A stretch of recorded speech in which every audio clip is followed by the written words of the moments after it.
just Luke Ford and the dangers of e-personality. And he's an introvert, incel or whatever. And when he comes out on the internet, he has this, like the dark side of his subconscious becomes conscious. I mean, to me, it's obvious. It's what happens. It's what's happening to you on the same way. But your unconscious, your subconscious is different than Gandalf's subconscious. Logic and science dictate that not only consciousness doesn't exist, consciousness is in fact scientifically impossible. And yes, it is going to involve math and calculus and science and computer programming. I'm sorry. And that have different implications of the process. What's the connection between the levels of a person's soul and how it reincarnates? But I'm not going to spur on the issue because I'm not a woman. It's not my issue. About how one day you're going to fulfill the Canadian dream or the American dream.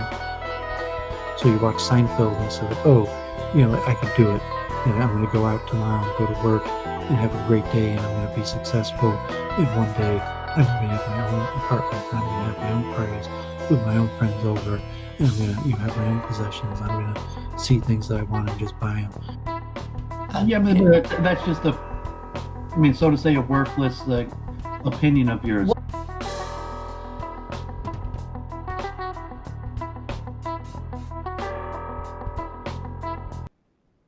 Hello and welcome back to Week in Review with the one and only Doovid.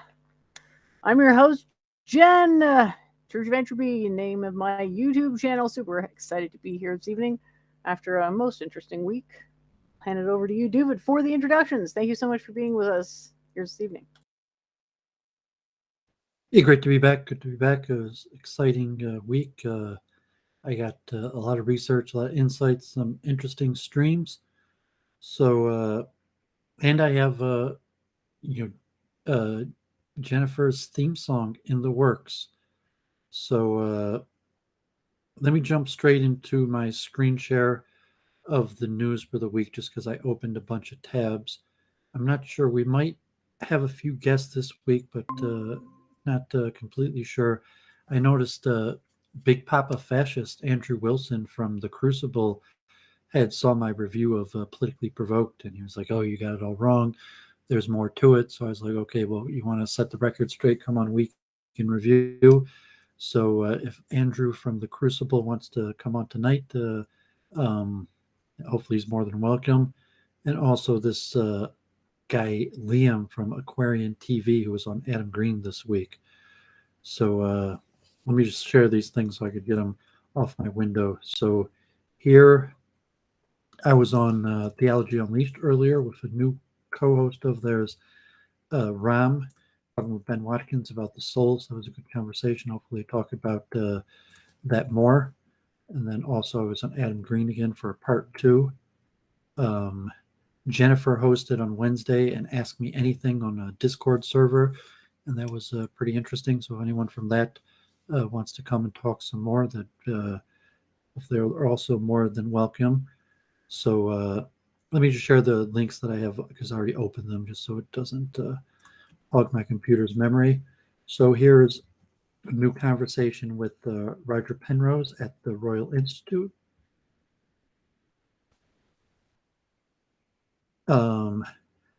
So Zobita, I shared that rap last week. So on her channel, she put her buddy put it to music. So here is Doovid's official rap about Zobita on her channel, over 400 views, set to music. I have a few things. Maybe we'll go over this also on the spherical coordinates about the Nice closest one.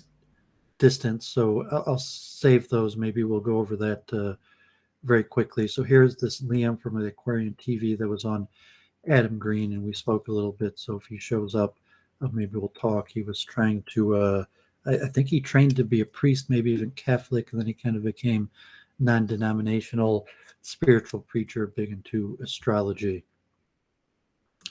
I found this resource from like a neuroscience textbook that had a bunch of animations about different processes in the brain. So I have a lot of stuff on neuroscience this week, a lot of good stuff. So hopefully some people will check this out. This man, the female rabbi's husband in Metro Detroit, uh, he's you can see there he's got $100 super chat. He got his 100 subs, and he has his the thing that YouTube sends you when you hit 100,000 subs. And so he published a few new videos this week that were interesting. One about Gnosticism and the Cathars. So check out that channel, Esoterica, some interesting stuff. And another one on Lady Anne Conway, early Theosophy and Kabbalah, possible precursor to pantheism and unification theory of Spinoza. So he's putting out some interesting videos. Congratulations on 1,000 subs. Here, Lab Roots. I watch Lab Roots pretty regularly about lab technology, and they had a video on ergonomics, just how you make lab equipment to be designed to be the most easily used by humans, not to cause injury for hands and bending over. So, like I did construction management. Ergonomics is actually one of the fields of my study that I never really got too much employment in engineering, but it's interesting, and maybe we'll talk about ergonomics at some point. Are you familiar with ergonomics? You're talking about the science of how chairs should be set up, like an ergonomic chair? Or... Yeah, ergonomics is just the study of people's efficiency in working environments. Ergo. Yeah, they used to buy like $10,000 chairs at my office there at the RCMP, an audio video analysis section, where I used to work at the RCMP. So yeah, I know a little bit about it, but not past chairs. Yes. So it's an interesting field, and anything that piece of equipment, design, process, to think about how to do it in the most ergonomical way. And I guess think yoga, various things. So just random. Here's some stuff this week on consciousness. There's an interview, Hard Problem of Consciousness, with Mark Solms. A bunch of new channels. Reason with Science. This one was somewhat interesting. Shared a few with Jennifer. I decided not to share. They weren't that good. Here's Theories of Everything with Kurt Jemangel, a new one on physics. So what happened with your interview on Kurt Jemangel, Theories of Everything? It's supposed to happen this year. Did it not happen? He hasn't messaged me, so I'm just waiting. I mean, he seems like he has an approach that requires a lot of pre-research into the topic, to the point where he's comfortable asking the questions. Like, I've seen some of these interviews persist for 5 hours. Man is formidable. So I still think it'll happen. I just, whatever, give it time. Yeah, I didn't watch that one better yet, but share that. So here was an interesting one on consciousness, zombies, first-person data, and philosophy of data science related to consciousness. What's the difference between data and consciousness? This is 3 weeks ago. I just noticed it this week. I've been sharing Philip Goff. His latest mind chats without a guest, with just his co-host, wasn't that good. I only watched the first few minutes. I couldn't watch it. But I guess he was on Joe Rogan. I'm not on the platform, so I haven't been watching Joe Rogan since he switched over. But just this few-minute clip. So if people do watch Joe Rogan and saw the whole Philip Goff exchange on panpsychism, that should be interesting. And he was mentioning, I guess he wrote a book on it, about Galileo excluding consciousness from science. That Galileo, one of the fathers of modern science, and he did, most famous maybe for the Earth, the heliocentric. The sun being the center of the universe as opposed to Earth, and the supposed battle with the Pope and the excommunication. But he also did experiments on acceleration and a lot of other scientific experiments, and somewhat, say, the mathematician of science. And so Philip Goff mentions that part of what he does to do that is largely discounting consciousness as a figment of the mind, where he said everything quantifiable is real in the matter of science, and everything quantitative is a subject of the mind. And so kind of avoiding the subject of consciousness and qualitative data for being a subject of mind. Everything And quantitative is a subject of the mind. Is that really what he said? Qualitative. Okay.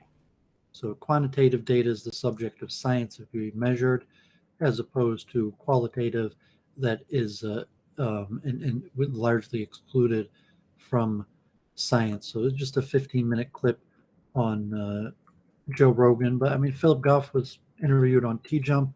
I've been sharing him for a while, so I thought that was interesting. He's on T-Jump. Oh, we got Big Papa Fascist. So if you want to put your email, I'm just going to do my quick week in review. If you want to come in and talk about streaming debate, I've been sharing your Crucible.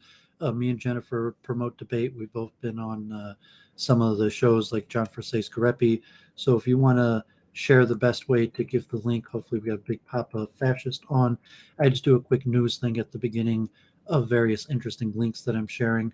And so within like 10 minutes, if you want to hop on, you could hop on. Here was an interesting museum. It's called the Ether Dome in Boston, on the history of anesthetics and surgery. In ancient times, they used to do surgery in front of a crowd, and ether was one of the first known chemical substance that was used as an anesthetic. And so I guess they have a museum on anesthesiology, and you could see kind of pictures of like the first time they did surgery, and they have all the scientists. I think kind of like me and Jennifer doing streaming, kind of like public surgical session. So if Big Papa Fascist, I'm not sure if your email you'll be able to do it. I'll do it after I'm done. If you want to send him the link, that should be interesting hearing his take on Politically Provoked, because I gave my account according to what they said last week. Here's a Montreal AI and Neuroscience channel that had interesting discussions on mathematically modeling consciousness. Haven't had a chance to check it out. That looks awesome. So hopefully someone will check that out. Here's another one. Mark Claire, not exactly sure, like a course on psychology and consciousness related materials. Here's another video I saw, Consciousness in the Dying Brain. Like what exactly happens at death? What do we know of the science of death and related to the death experience in consciousness? It was funny. This channel literally has one sub, as Art. I guess he's some sort of scientist. He did a presentation. Yeah, I remember you mentioned that. You seemed a little discouraged. Well, I mean, I guess that you have to get a start somewhere, and it's probably some sort of professor or researcher who did a presentation and made his YouTube channel just to share his presentation. And but it was bottleneck consciousness, pretty nice graphics. So if people want to check that out, that was interesting. I have shared Stephen Grossberg. I think he had one of the better materialistic theories on consciousness, on like the resonance brain, where you have different neurons that would resonate at a certain frequency, and then if enough things resonate at the same frequency, that would enter the stage of consciousness. And I guess there's one of his students or something made a whole lecture series of many videos on Grossbergian neuroscience, and then even has a Q&A at the end with Stephen Grossberg. So I hope to watch the whole thing. Here, this is from the Allen Institute. I watch this pretty often. I just saw this was this is actually like 10 years ago, but it's a whole course on coding and vision, on the sense perception, how vision works in neuroscience. I'm doing a lot of study on that, so I encourage people to check that out. I just finished a book on Hubel and Weissel, who on 25 years of cooperation. Me and Jennifer have been cooperating for like 3 years. I think they won a Nobel Prize, and like God forbid they did experiments that may not even be allowed anymore, where they did like cat and monkey brains and visual perception. And the main thing I think they got the Nobel Prize for was showing that there's different parts of the brain that perceive things at different angles. So if you had like a line that was straight or vertical, that they show that there's different parts of the brain. And maybe they even like cut up monkeys or cats and did, God forbid, might even semi-unethical experiments. But they worked on these for like 25 years.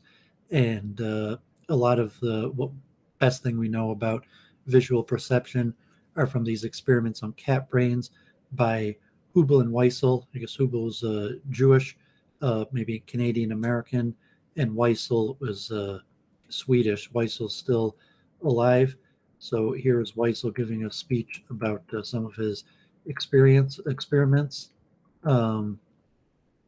Claire Caw is going to be on the Crucible, debating one of their House debaters, Pedro, on secular Quranism, coming up in like 2 weeks.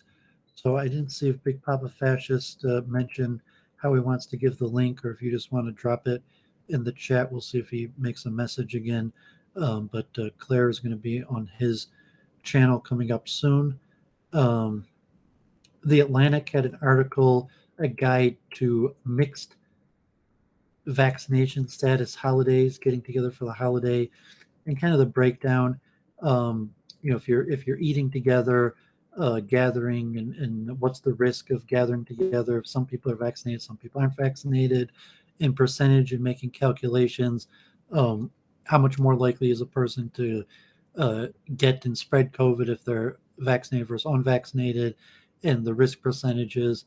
So, just some public information in America. COVID cases are extremely high right now, and so be careful.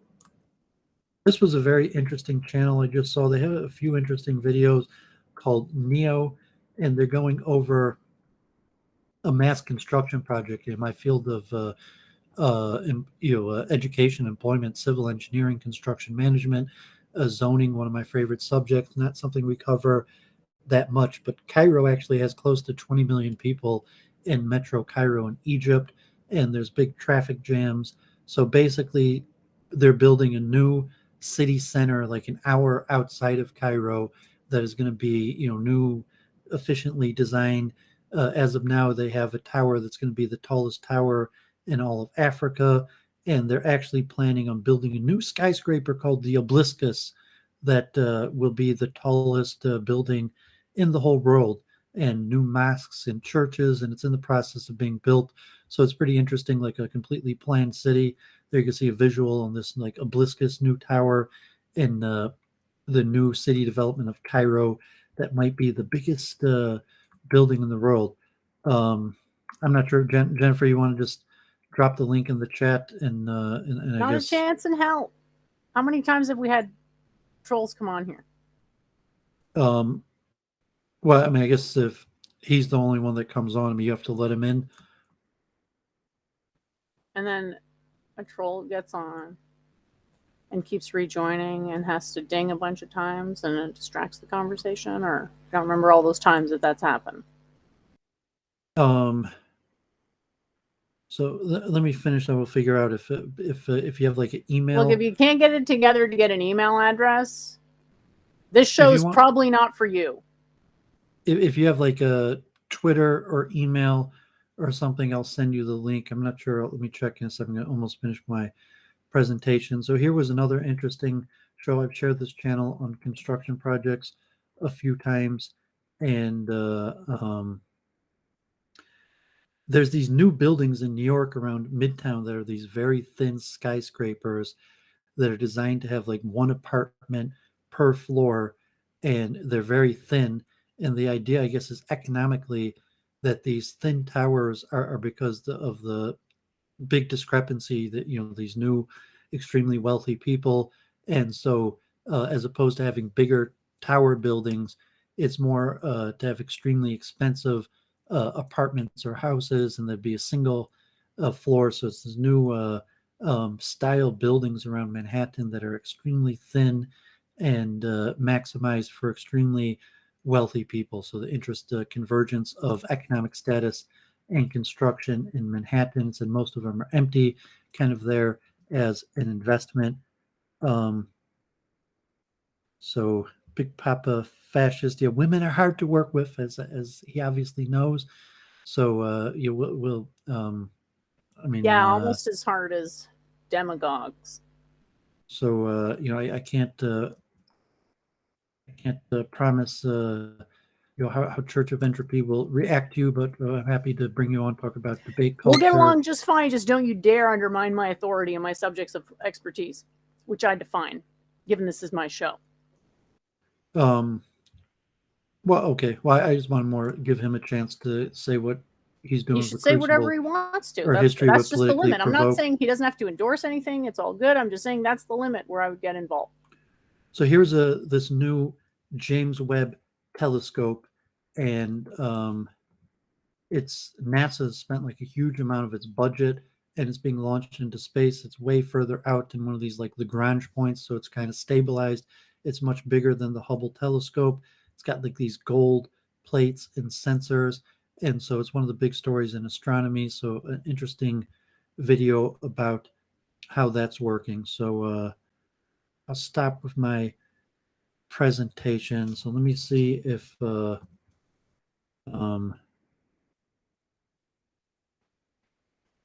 me check Crucible if he's on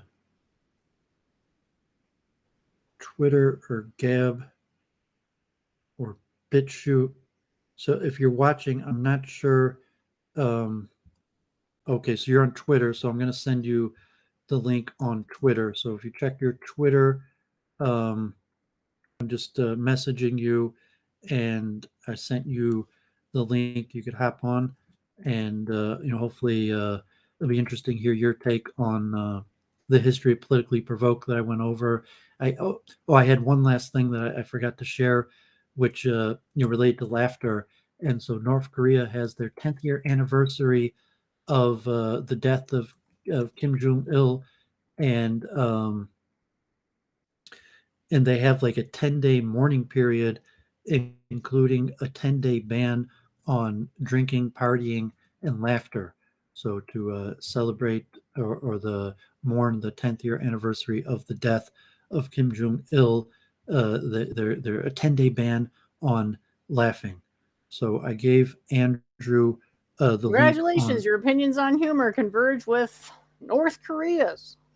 my opinion on humor. As I said, I mentioned they're the historical consensus, the stages, and even probably even the scientific consensus. So politically provoked. I said last week what I said about the history was almost completely based on an interview that Todd and Brittany gave, and then yesterday they had like their year anniversary, and they had this guy Mio on, and they gave more of their history. And from what I understand, like it's this guy Andrew, big papa fascist, that's a big player in the rise of politically provoked, but it led to some sort of disharmony and disagreement. And I checked his channel; he's got like a whole 3-hour video on his side of the story of what happened with politically provoked. And so I didn't mean any harm. Like I came in his chat a few times, and maybe argued a little bit, or call it light trolling. But my intention was to promote internet debate and culture. So was this Pedro? No, that's Andrew. Okay, yeah, great. So welcome. Appreciate you coming on. I've been sharing your content for a few months just because we both love internet debate. And I think we've had Michael Cisco on this channel quite a few times. And both of us have been on the JF show. Jennifer has debated on Modern Day Debate multiple times. We've hosted debate. I came across politically provoked like after actually I came across you, but I popped on their channel. I participated in a few of their programs. So Yeah, I saw the one between you and Culture Thug. So do you happen to be in Michigan? I'm in Metro Detroit. So I think I saw one of your programs. You said you're in Michigan. Yeah, I'm by South Haven. Okay, so we're actually relatively close. I'm in Southfield, Michigan, Metro Detroit. So an interesting karma that we both find here in Metro Detroit. So I mean, props definitely on what you're doing, internet debates. Like even if we're on different sides of issues, like I think debate's important, and understand you're quite good at it from like politically provoked from their history. So appreciate you coming on. I see you have a busy lineup. Your channels are probably bigger than ours, and you got some big guests and big stuff coming up. So if whatever you want to talk about in terms of like if you want to set the record straight on like how you got started, what's Yeah. up with Politically Provoked, and Yeah. then maybe So it debate probably, culture or even working together and promoting debates. yeah, it probably won't be very long before they're in the chat. They tend to follow me around quite a bit. So that just wouldn't surprise me.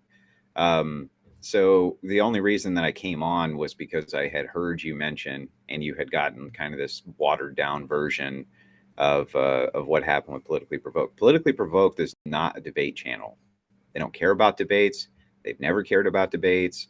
They don't do debates. The entire purpose of it now is just to catfish people in so that they can make a bunch of money during their Saturday night drinking chats. Kind of like Jerry Springer. I even said that to them. They kind of just like Jerry Springer to catch an audience, get a fight, and make some money off of it. Yeah, that's what the goal has become. Brittany completely destroyed the entire channel and all of the work that we had done in order to facilitate an actual debate arena.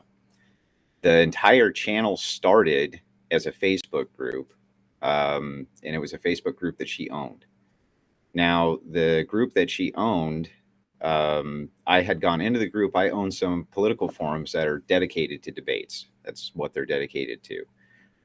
There's essentially no TOS for any of them. They're rough places to be. Well, I wanted to promote those forums, so I started promoting them on Facebook. I came across this group.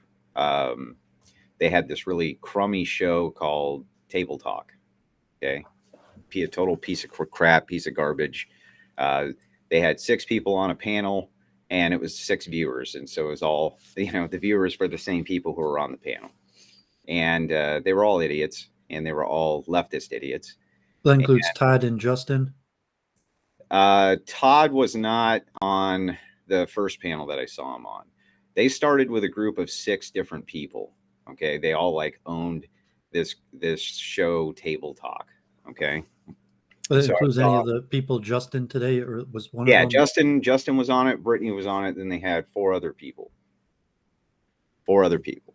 Okay, so I hopped on. First, I was in the chat and I said, "Hey, what's all this about?" Watched it for about 2 minutes. Trolled in the chat for a second. One of them said, "Come on," so I did, and I wrecked them all. Okay. Now, the next night they contacted me, wanted me to come on and do like some type of interview, right? So I did, and in the interview process, what I talked about is what I talk about most often now, which is the falling birth rates worldwide, how much of a panic that should put people in, and it doesn't, et cetera, et cetera. Some of the progressives came in; they wanted to debate from this channel, okay, and so I came in and started doing debates on that Table Talk channel, okay, and started wrecking these dumbasses one after another. Well, they ran out of progressives very quickly, okay, and so we started to draw progressives from the forums that I had. So the one that Destiny had seen that was presented to him, which he prepped his debate against me on, was from an actual progressive from one of my forums. So I was feeding him in because I enjoyed doing the debates. You were a political activist, or you're just I was not a political activist. like a trash talker who likes arguing. Well, I was not a political activist. No, my goal was just to promote these forums where people could go and do these text debates without TOS. That's it. That was my original goal. It was no more complex than that.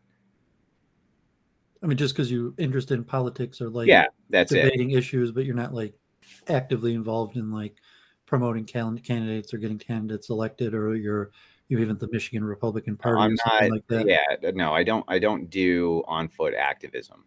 Okay, I never have done on foot activism. I don't really have much in the way of intention of doing that type of activism. I think there's more effective ways to do messaging. There's other people who can coordinate that kind of activism far better than I ever could anyway.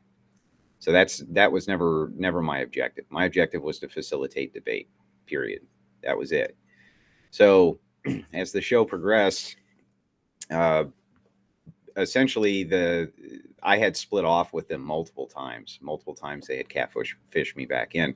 The first time was they had a woman on named Cam. At the time, we knew her as Stacy, and she had called the FBI on me, said that I was an evil human being, this kind of thing, blah, blah, blah. And they kept it from me, right? They kept it from me. They didn't tell me that had happened. Finally, Todd came clean, and so I left the show, right? That was it. I wasn't going to stick around for that kind of nonsense. Well, anyway, the drama that they said even last night, you're saying is wasn't really there. I mean, she says that she was just kind of like a typical lefty and hadn't really met like right-wing people, or if you're even more extreme, then and maybe hopefully we'll get into what you actually believe in or stand for, because like you know, you call yourself Big Papa Fascist, but then I've seen you debating against racism, against ethnic nationalist, but you know, whatever your opinions that you were saying they thought was beyond the pale and like not even Fox News. It was mostly the ones that they found the most abhorrent was my anti-homosexual advocacy. That was a lightning rod for those groups.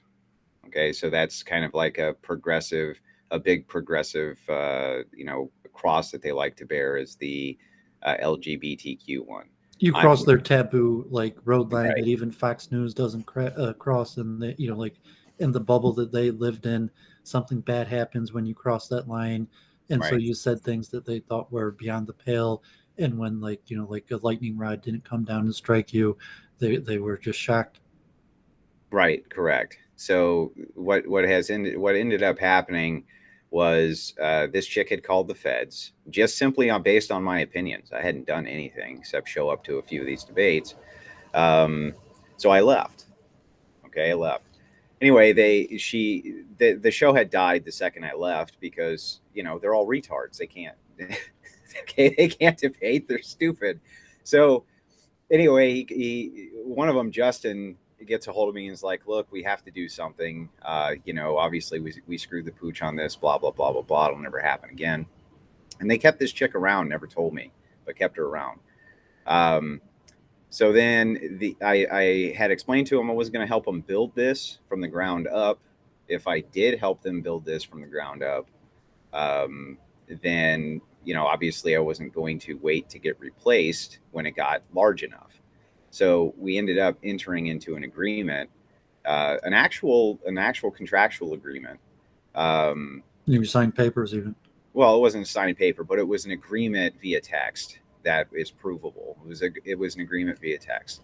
So what they said was, look, you know, we're not gonna do that. We're not gonna go out and shop for, because I know once you hit an internet show that has X threshold, you can start getting way bigger names on.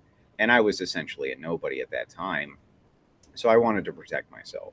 So we had. I noticed you before I noticed them. You just because you had some big names on your channel, and it came across my radar. I just follow internet debates. Right. Well, at that time I was only representing Politically Provoked. Okay, so this was close to 8-9 months ago. I mean, last night they had it kind of like their framing was that like Mia was better than you and more convincing, and you got triggered because he red-pilled Brittany on you know, whatever she appears to be red-pilled on like race issues, and he hadn't, and then you wanted to be the only star, and you got upset that they were having other right-wing names, and like you were a big baby and couldn't take sharing the spotlight. Yeah, this was which was probably some sort of projection just from you know, looking at your channel. Yes. Well, this is the fun part. So that's all forward from there. Mio got involved in the show. He was a follower of my wife, Rachel. And my wife, Rachel, has also written a wonderful book called The History of Feminism and Witchcraft. Yeah, the occult feminism and witchcraft. So anyway, Rachel debated on behalf of Politically Provoked also. We shot that show off the ground, and that's why we had that agreement in place. Now, Mio was a follower of hers, and one night she was wrecking Basquiat on the show. And from the way they said it was like destiny. I mean, like I mean, you might have helped build it up, but like they got destiny, and then that's what gave them big numbers. That was actually destiny. Well, yeah, that's true, but they didn't have anybody to go up against Destiny or Hunter Avalon or anybody else. They didn't have anybody. So, I mean, they came there for you. So I mean, it was the other Right. people that came in to debate you, but it was you the reason they came there. They came there Yeah, specifically. yeah. To, Well, and you can watch all of this if you go to the Big Papa Fascist YouTube channel. Brittany breaks all of this down early on. I had her come on and break the entire thing down, right? So that it was all on record. So all the shit that she says now, they try to revise history, right? They erased all of the debates that I've ever done, you know, the whole 9 yards. I don't care about any of that. It's not that important. But Mio's a groiper, and I had advised early on not to allow groipers to come in mass because everything groipers touch gets destroyed. Like everything groipers touch it gets destroyed. They infiltrate, they destroy shows from the inside out, right? They're a fucking pain in the ass to deal with. But after Mio had come on for this Bastiat debate, groipers started to come in, and at first it was okay. It was, you know, no big problem, no big issue. You know, just no problem. I never had a problem with Mio. We just never had any problems ever. Clear up till the day I left, I never really had said a crossword to Mio or him me. So the entire narrative that they came up with that I was jealous of Mio, who got wrecked and put in the ICU by Destiny in their debate, by the way, because he's fucking stupid. It's all bullshit. They just completely fabricated the entire thing. Never happened. What had happened, the reason that I finally left, the straw that broke the camel's back, was I had done a debate with a guy named Jangles, who had tagged the FBI, called me a child molester after the debate. And when he did that, he didn't give a reference point for his audience. So the audience started tagging, you know, the FBI, saying I had shown child porn on stream, all kinds of different things. And I had asked Brittany, hey, look, we can't have a guy on who's doing this. And she said, well, right now, though, we have to really smooth things over with the left. So basically, you can screw off. So right then and there is when I quit the show and went and started the Crucible. And at that point, anyway, I wasn't too unhappy about leaving because there was no debate anymore. They don't do debates on that show. was it like a doxing? I mean, you said you had forums and networks, but you would rather been a non and from Politically Provoked or whatever. If you had been like doxed, that you decided to open up your own public debate platform using your legal name. Well, no, I had done that from the very beginning. So from the very beginning, I doxed myself so that that couldn't be leveraged against me. Okay, but when this guy had tagged that I had shown some type of CP on stream, and then his followers started tagging the FBI, this and that, and Politically Provoked refused to do anything about that, that's when I walked away. So I guess, I mean, to some extent, it's only mildly interesting because even Politically Provoked as is just a minor platform, and people who like debates or politics, you saying like even like Culture Thug, you know, like it's just a drop in the bucket, even if thousands of people see the debate. You know, maybe for a personality to. Yeah, that's true, but everybody starts small. You know, it took Destiny 15 years to get to the point where he's at.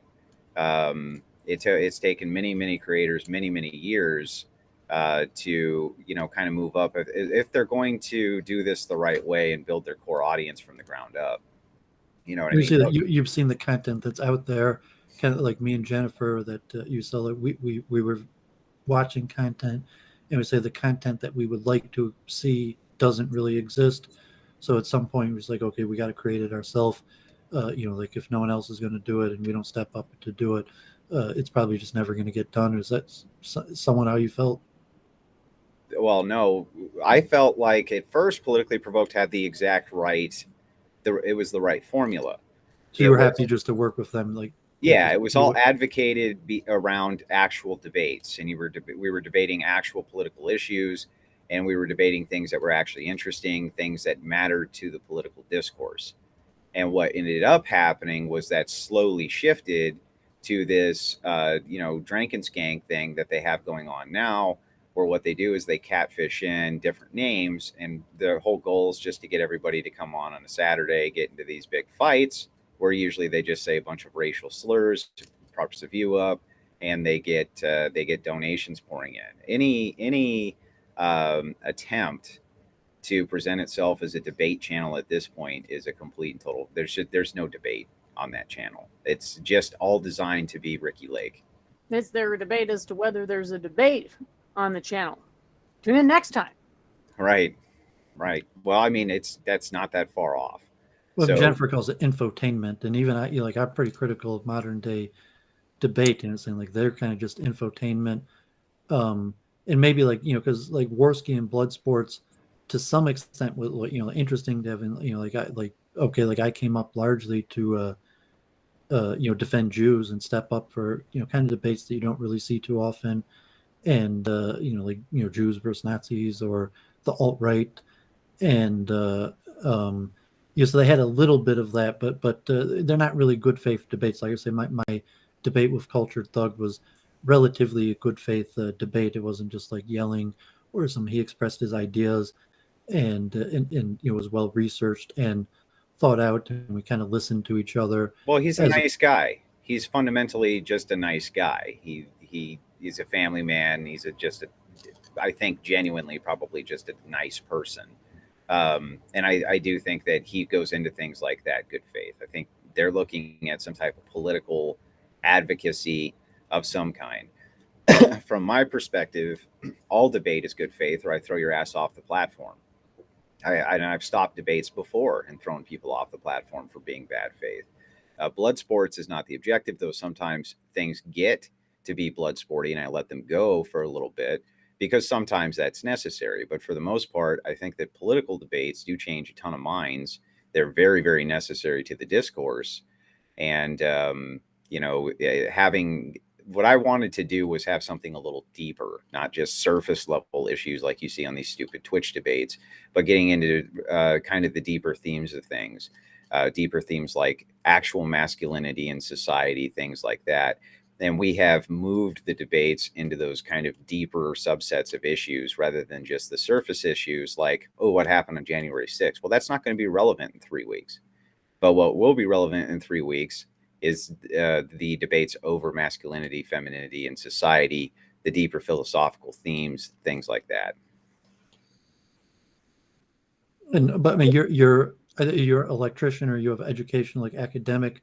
I mean, I guess like you research and you quote data. And you want people that know what they're talking about, but you're not necessarily talking like PhDs or professors. You're saying like the common man.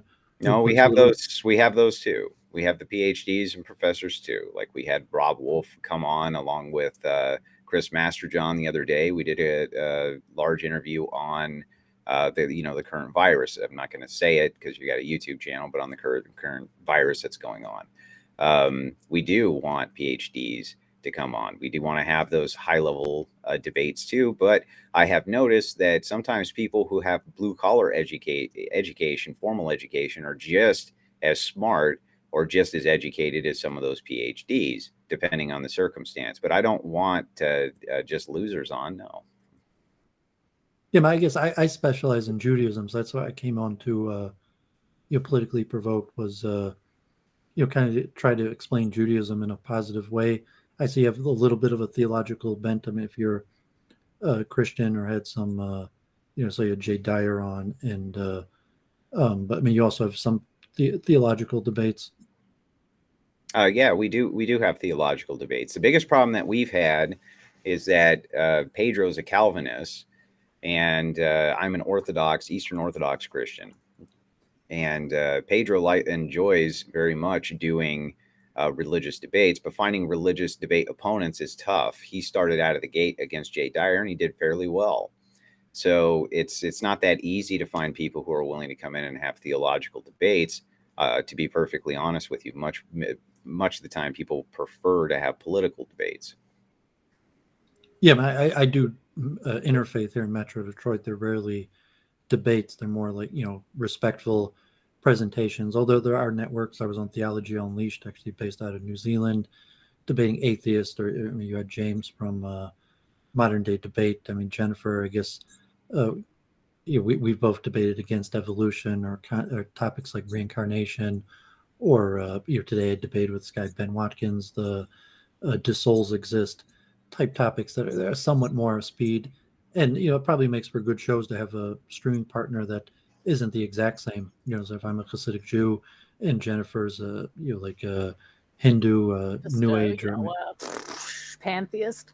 pantheists, but that's where we have our eternal disagreements that make for somewhat interesting streamings. I don't think that's, and it makes it even more interesting because I think we actually do agree. We just haven't realized it yet. Well, we've grown quite a bit, but I'm saying like we don't represent the same school.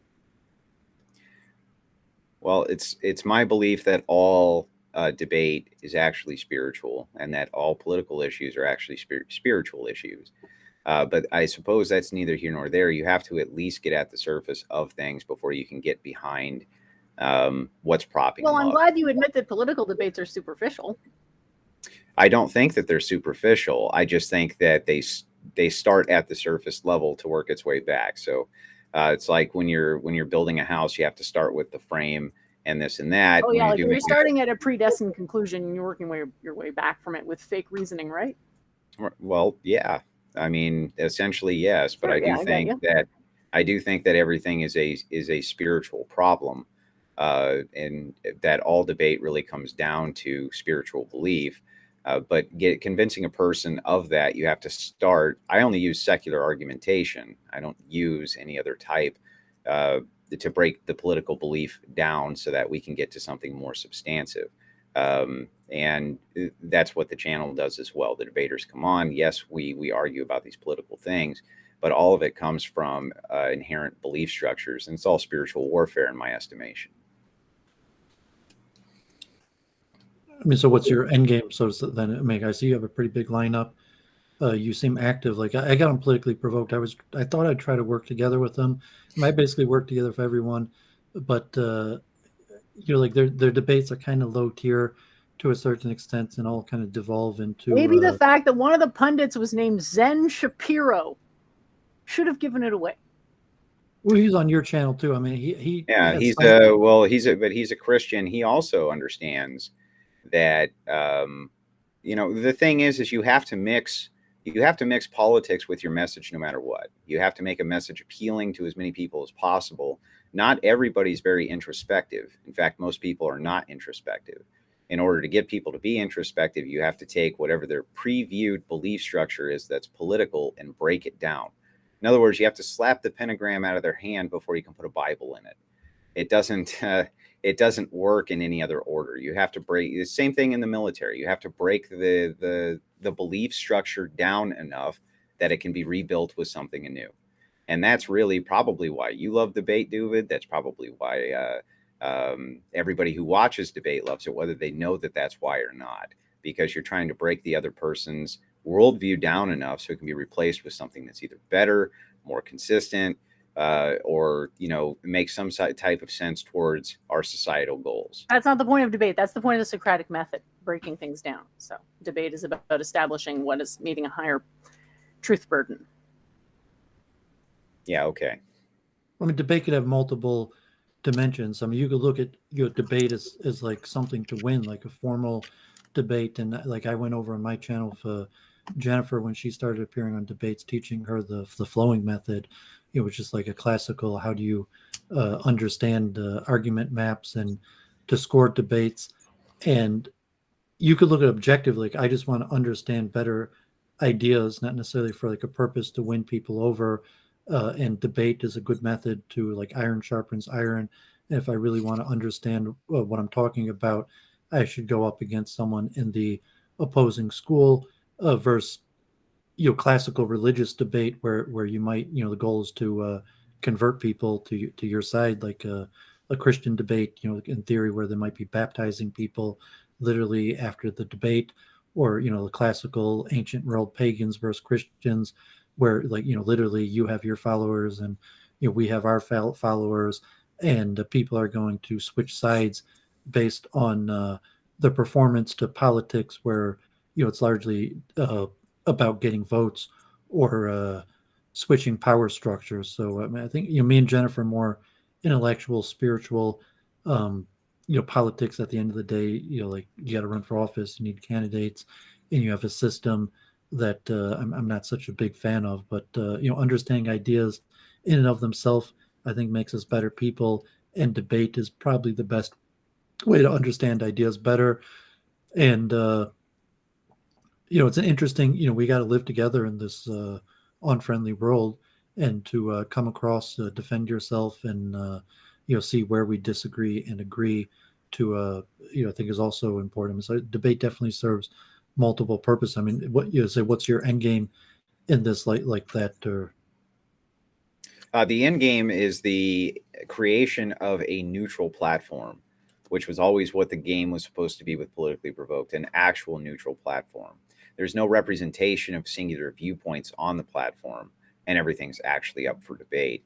What's ended up happening with that platform is it's become a Wignat platform, period.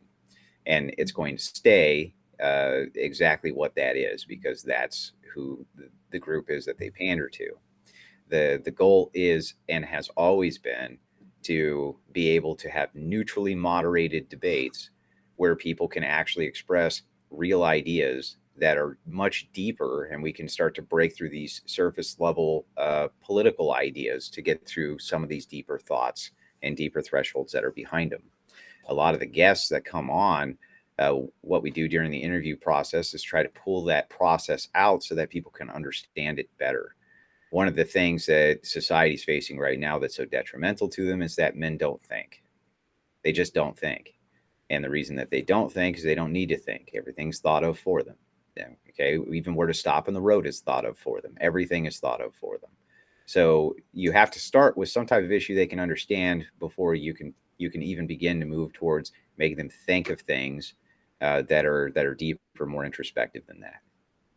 yeah, I mean, you can have low level goals. I mean, say like if you said Politically Provoked, the goal is to expand our prestige and make money, and just okay, like we just put ourselves forward as a debate platform, but reality we just want to make profit and increase our own prestige. That you could say is reasonable, and if they're already making money, that could just be they're just going to keep, if they have a formula that's working, they'll probably keep with it. If if they're getting paychecks and their numbers keep on going up. I mean, Kevin Michael Grace, if you've heard of him, I used to stream with Luke Ford. He talked about narrowcasting, saying like he was a old school right wing Canadian radio personality, and the idea is to broadcast, reach as many people as possible, but then you could also narrowcast, and that's get a following by talking. Well, certainly, yeah. We have a target audience, of course. The target audience that they have is far, far different than the target audience that we have. And there's nothing wrong with that at all. Okay. But they're on a one-way ticket towards, ending up with a massive ban because of the shit that they do on their channel. That's neither here nor there. I don't care what happens to their channel. If it gets banned, doesn't get banned, doesn't matter to me. But it's not there to focus any more on debate, is my overarching point.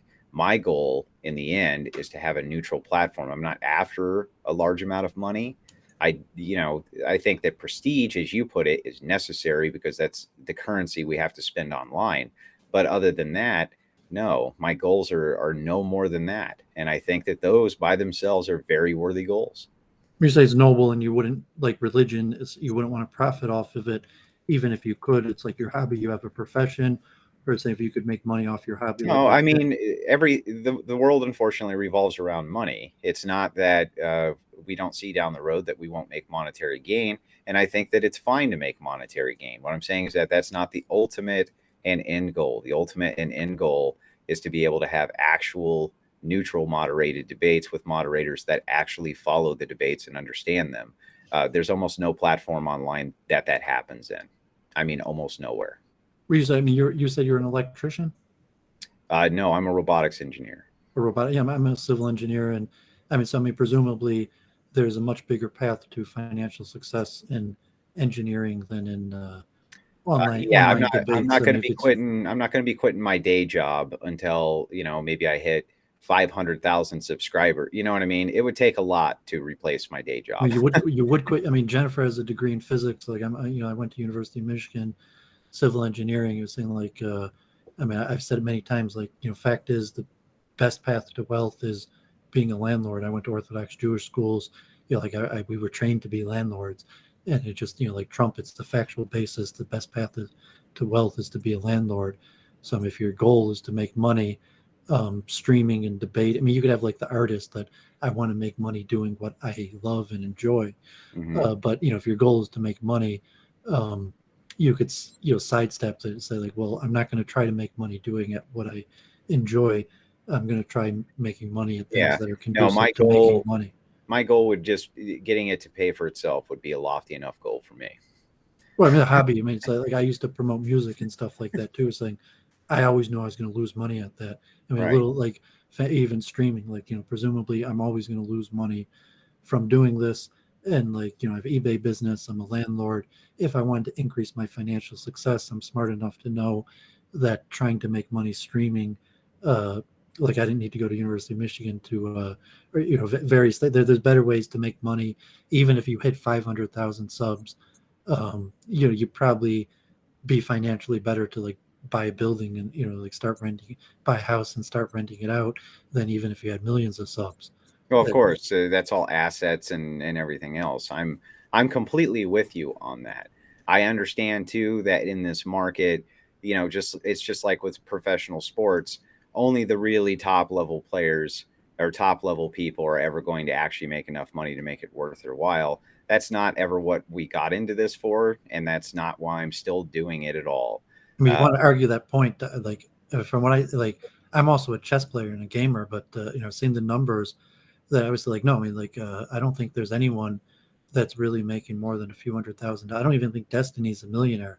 Like he's one of the biggest names in the business.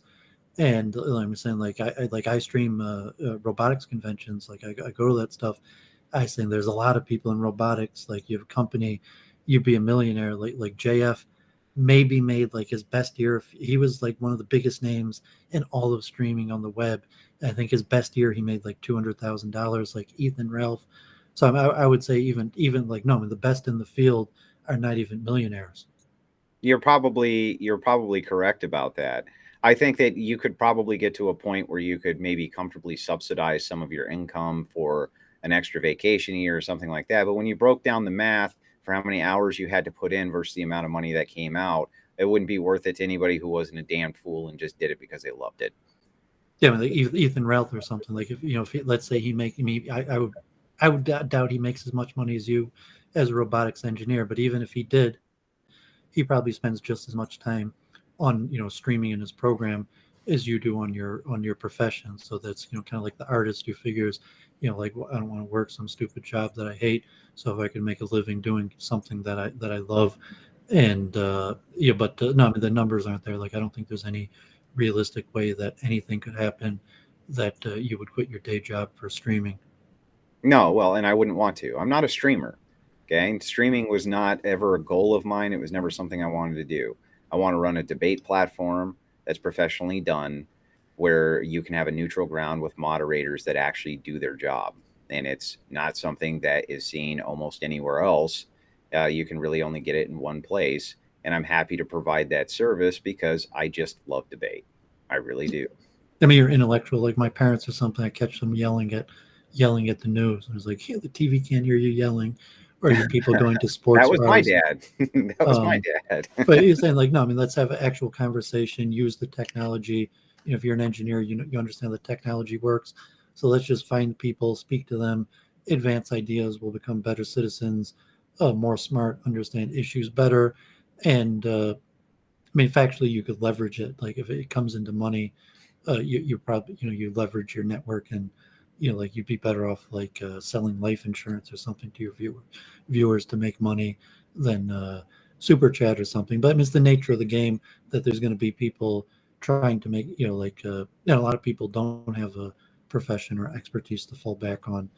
I mean, so we talk about that a lot on Week in Review. Jennifer didn't even monetize her channel when she hit 1,000 subs. And I was like, you monetize, you want to get some super chats, make a little bit of money, but then that could even decrease the platform.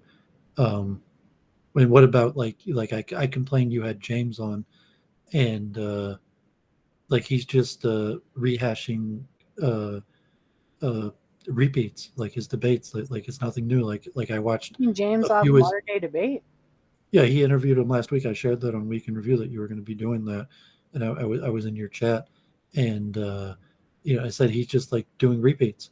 Like, I mean, Well, like, James at Modern Day Debate, I think fundamentally and intuitively understands that he had an issue, which is that if you're going to be running as many debates as a man like that does, you're going to end up kind of running out of things to talk about, right? And you've paired everybody up in every way that they can possibly be paired up to talk about these different issues. You just basically run out of shit to talk about.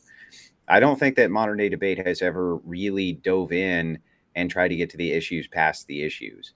And this is what I think that the hang up is. However, they provide good quality entertainment for people, and so people keep on coming back. That would not be the way that I would run my debate platform, but I'm not James, and I'm not running it the same way. We do something completely different, and I'm happy to do so. I do like James, and James has offered opportunities to many of the people who've been debating on my channel, which I'm grateful for, and we do the same thing for him. But he's easy to work with, and he's a nice guy. and okay, like I went to Jewish schools. Like we do politics. Like I know people in the Republic. You know, like most people I know are Democrats, obviously, but even a Republican. I went to like synagogue with a guy who I think he was even the head of the Michigan Republican Party for ran for it and active and Congress people and having him speak at our events. And I even told Brittany that like okay, she's red pilled, so what are you going to do about it?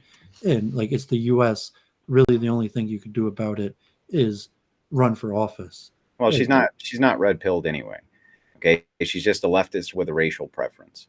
So what's happened is somehow racialism has gotten into the mainstream as being some type of right wing issue, and it's not, and it never has been, and it's never going to be. That's not racialism is not a right wing issue. It's not a left wing issue. It's a scientism issue. This is a scientific position that people take, whether they're on the left or on the right. The Wignats are usually leftists with a racial preference, or you see these far dissident right wingers who will take this as a scientific position and they call it politically right wing. It's not. It's not a right wing position. Racialism in and of itself is a fool's errand. It's stupid. It makes no sense. From a society standpoint that's supposed to be mostly Christian, and there's 220 million Christians in the United States, you cannot be a Christian and a racialist.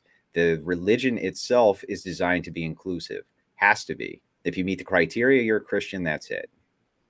Well, as a Jewish Republic, I'm more libertarian, but so like I'm in blue areas, but I have right wing leanings. But like obviously I'm a Jew, and most Republicans are Christian, but in urban area, what it means to be Republican might be slightly different, and it could be issues like like abortion, family values, taxes, foreign policy, and Christianity is not a big part of what it means to be a Republican in Metro Detroit, because it's a coalition of Muslims and Indians. Yeah, sure, but it's a huge part of being a Republican if you live in rural districts, which is where most Republicans live.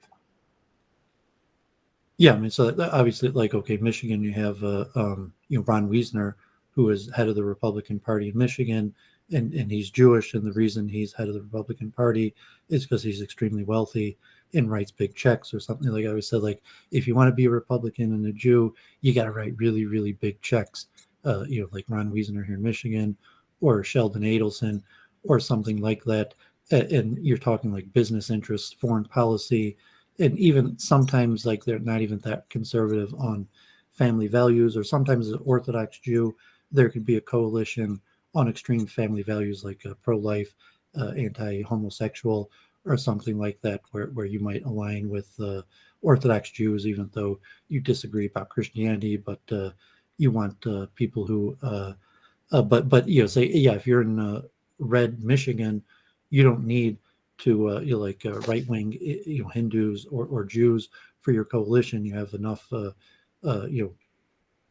Christian mainstream Republicans that it's very difficult to be a Jewish Republican. I struggle with that issue. I'm a multiculturalist and promote immigration, and I always said the biggest difference usually between Jewish Republicans and our so to say white Christian counterparts is multiculturalism and immigration. Almost all Jewish Republicans, if it's like Mike Bloomberg or various people like economic, even Trump or Jared Kushner.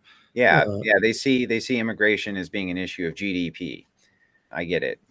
And that's exactly why I debate immigration as often as I do, because it's much more expansive than GDP. So I'm a cultural nationalist, right? Not an ethno-nationalist. I believe that we should have a singular culture of some kind. Whether what that looks like is hard to determine. We used to be a culture that was based around constitutional values, and the church was secular. It worked hand in hand with the secular state, and though that was kind of the value structure of the culture that was here. That's no longer the case.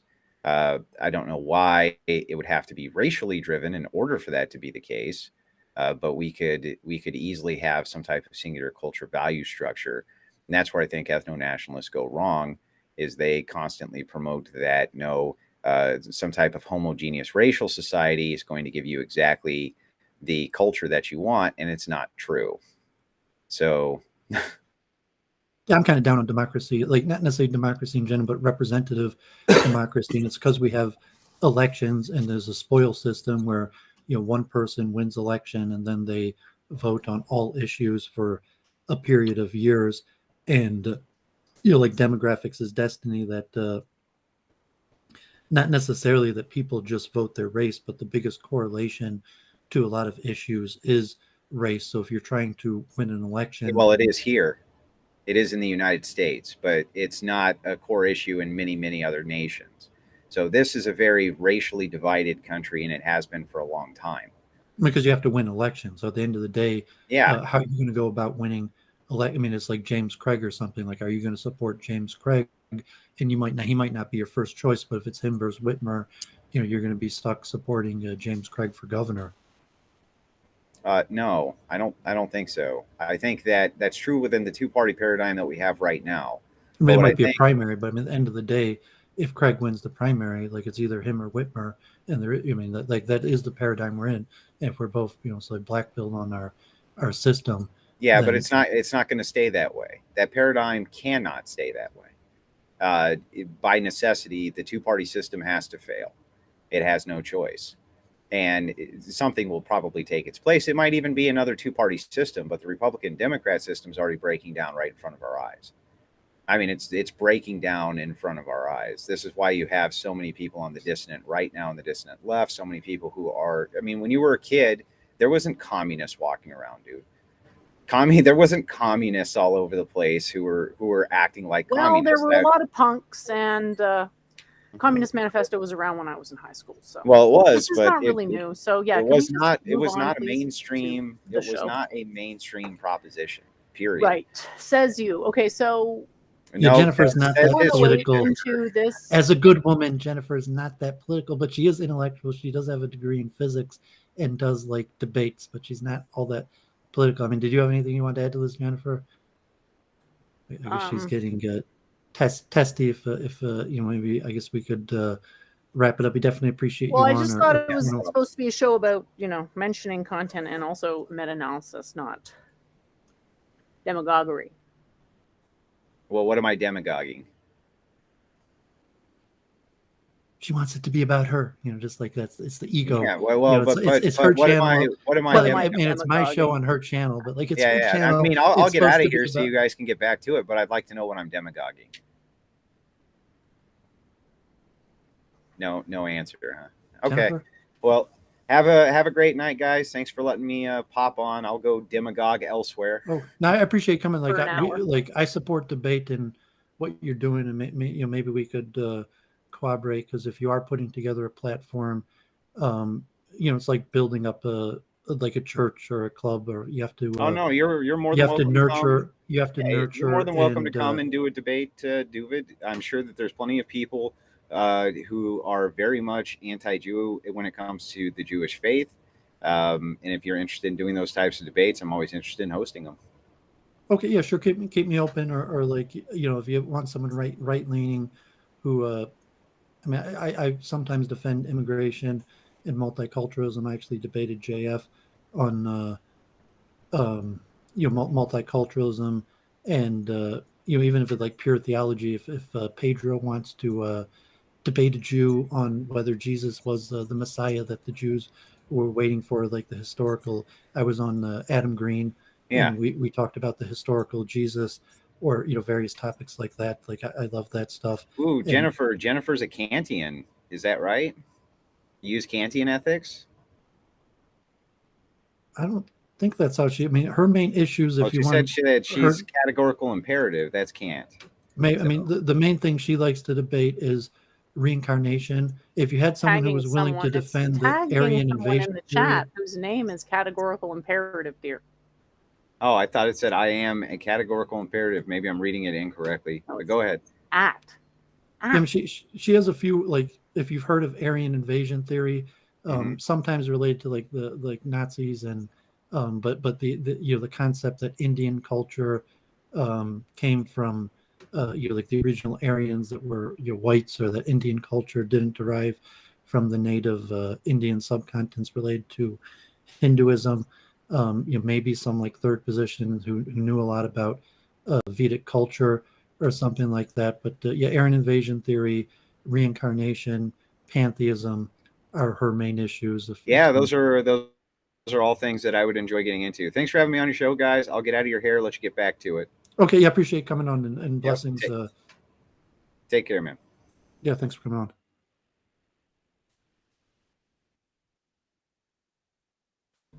Sorry, I really could not follow the trail of that. Like, I was just kept waiting for you to give him some advice or something, but you really just seemed interested in his story for its own sake. You can never tell Well, he's when got a someone's bigger going to take you in platform that than we do. direction. Yeah, I mean, so I mean, like he does have a bigger platform than we do, and he's hosting debates almost almost every night. So I thought I'd give him time, and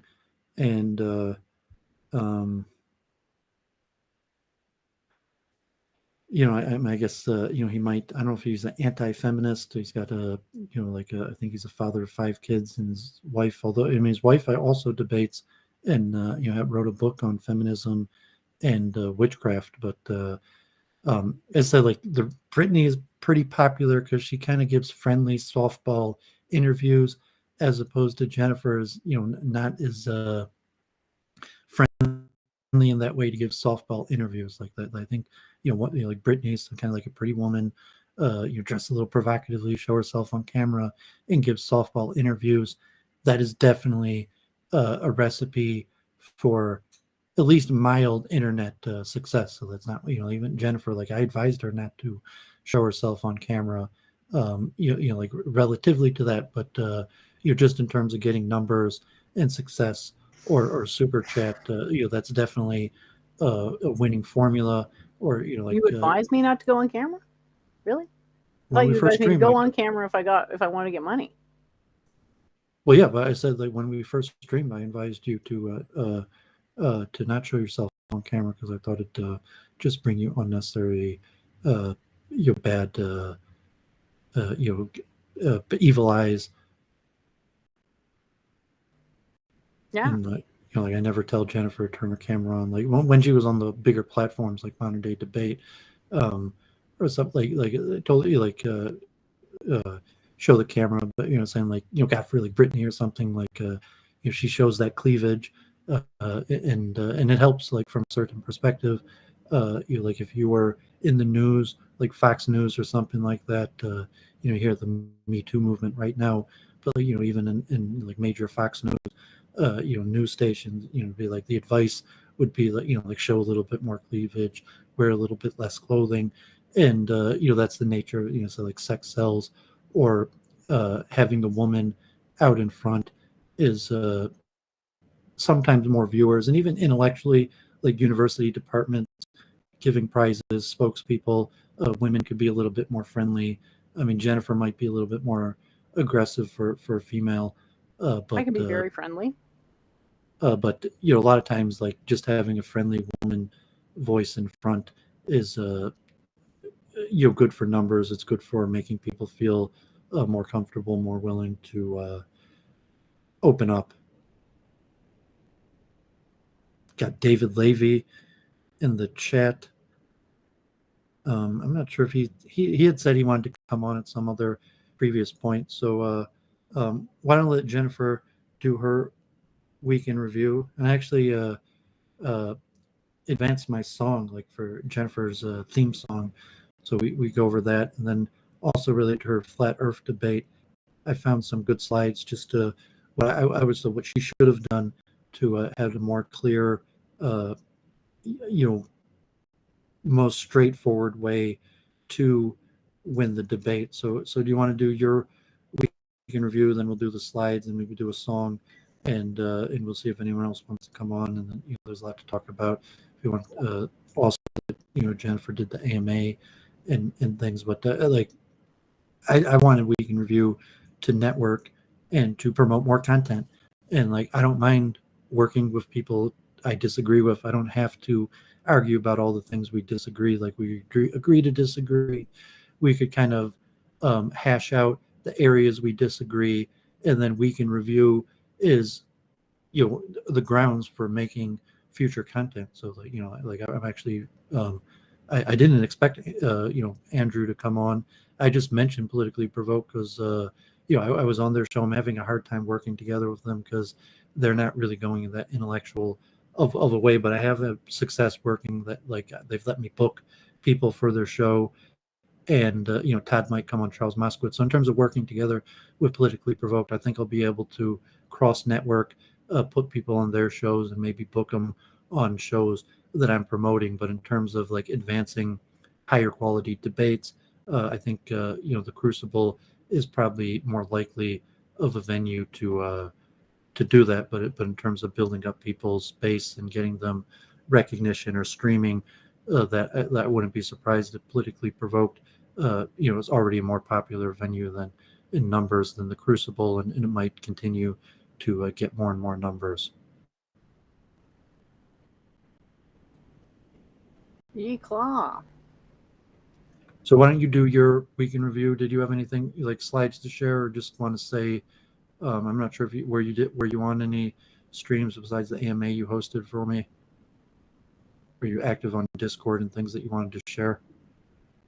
Yes and no. I mean, it's largely ideas and the development of ideas, and sort of see myself as learning a dialect or some jargon, or maybe it's just best if I go through my list of what I've got here.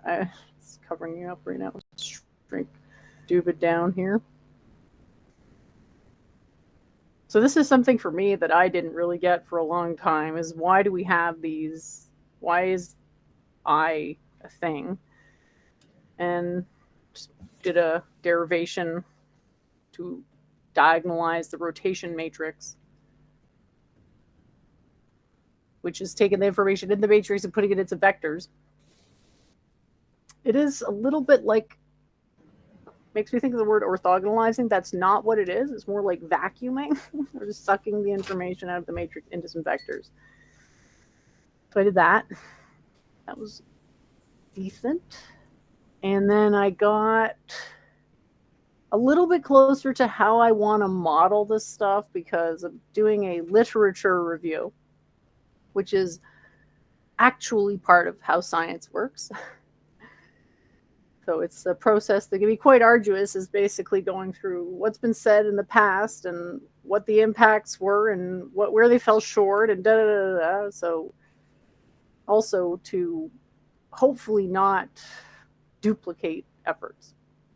And those who follow this closely know that the issue is, there's a couple of issues.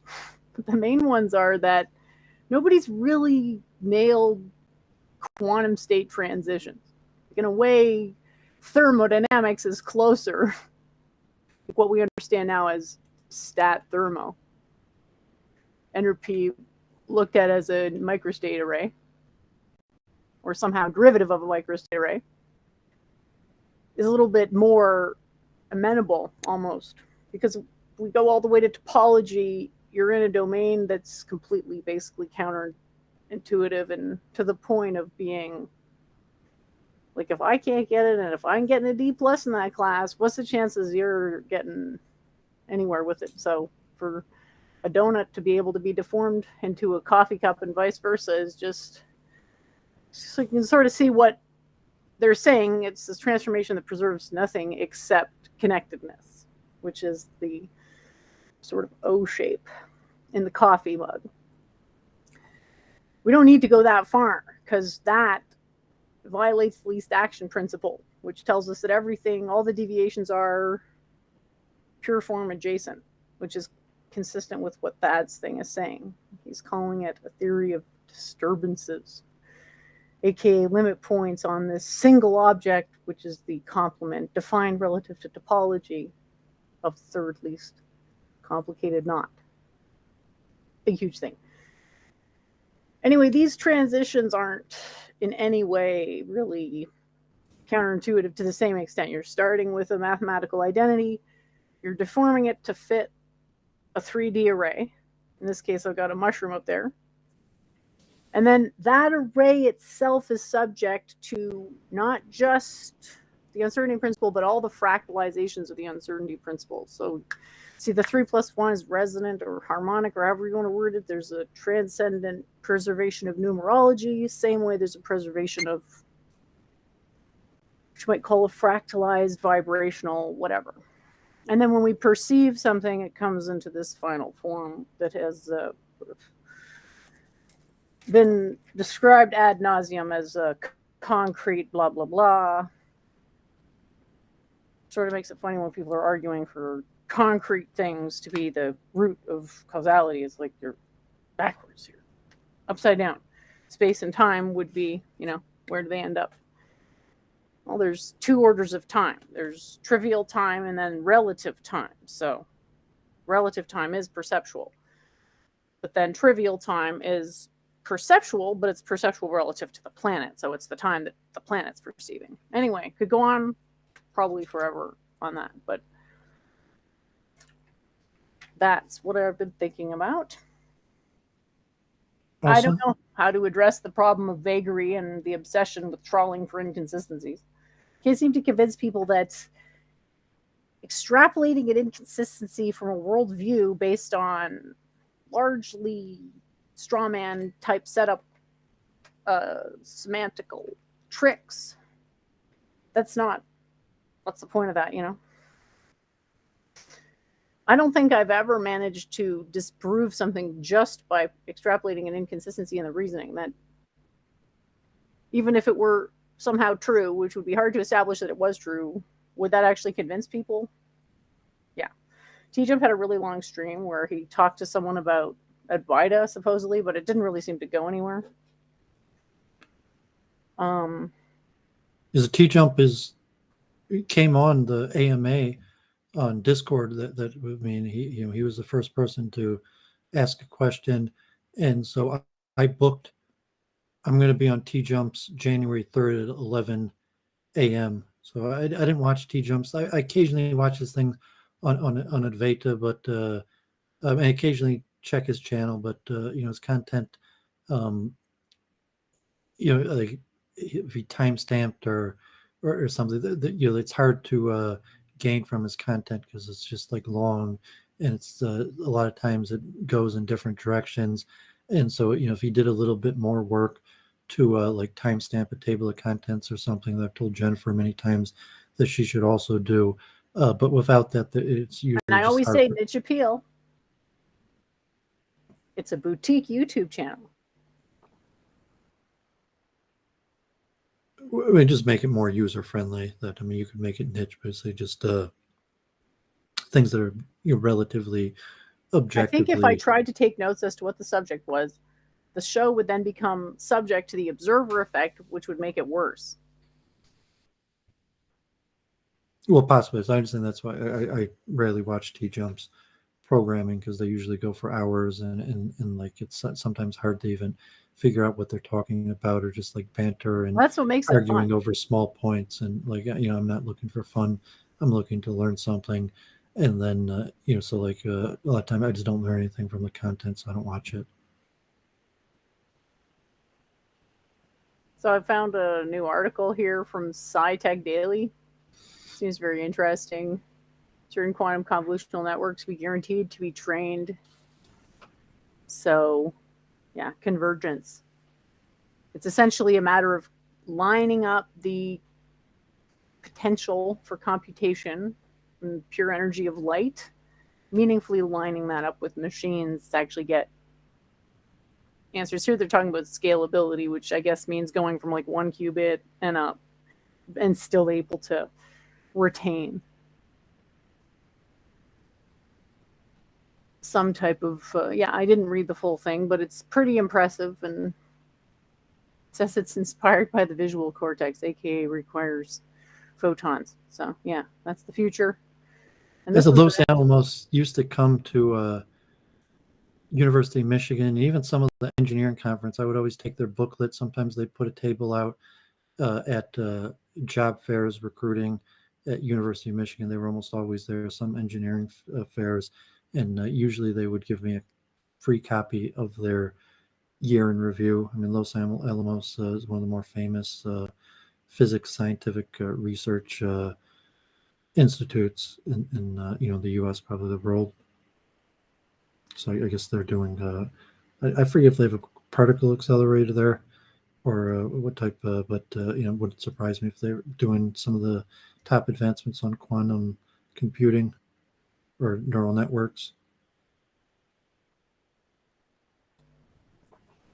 Yeah, it's all about converging on the eigenvectors. So it's basically the process of row reduction to get a matrix to row reduced echelon form. And there's all these tricks in binary, but you can more directly brute force basically anything by going to the root of what the computation is, by basically pre-ordering the system to line up with a natural matter array. Hopefully that wasn't too fast. So you're screen sharing. Yeah, I'll do quickly these things on the sphere if you're done. Or were you done? I don't think so, but go ahead and share the stuff on the sphere. Okay, so I'll just pop this in real quick, then you could finish. I get these off my desktop.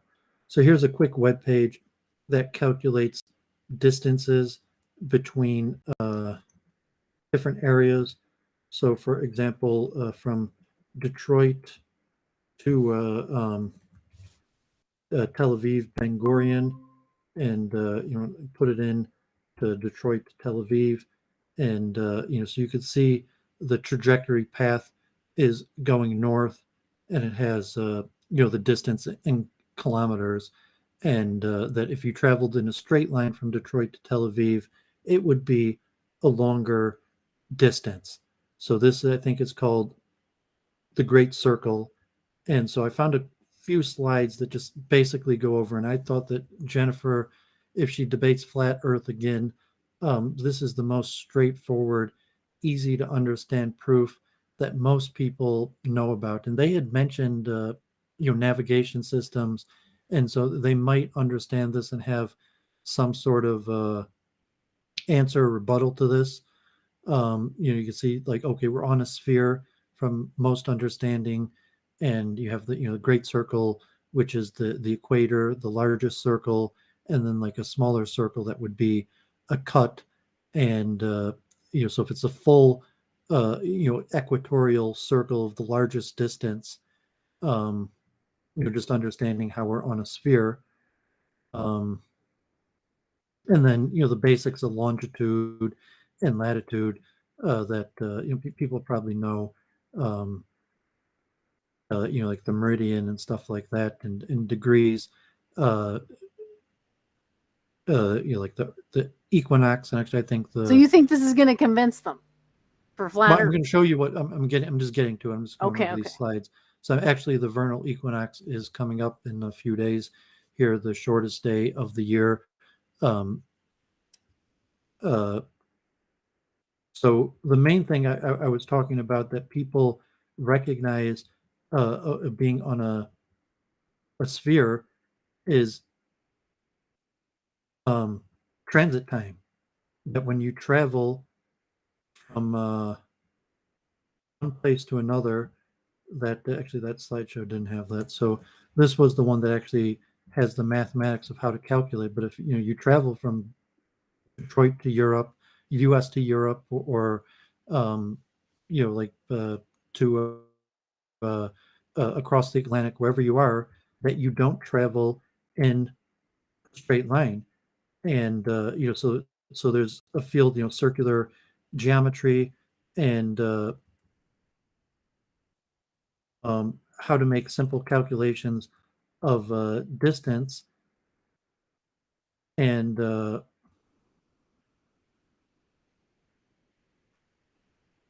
so how do you find the distance between two places on the Earth, assuming that it's a sphere? So, so the calculation base is, how do you get from one point to another? What's the quickest path to get from one point to another on the sphere? So say the first is finding the great circle distance between two places on the same meridian of longitude, or two places on the equator. The second is finding the small circle distance between two places on the same parallel line. The third is finding the great circle distance between two places on the same parallel. And the fourth is finding the great circle distance between any two places. And it's this fourth method that you go over here, that it actually shows the calculations for, that is the clear proof that we, so to say, live on a sphere. And anyone who's traveled internationally, you will have seen. And so unfortunately, I thought this had better pictures than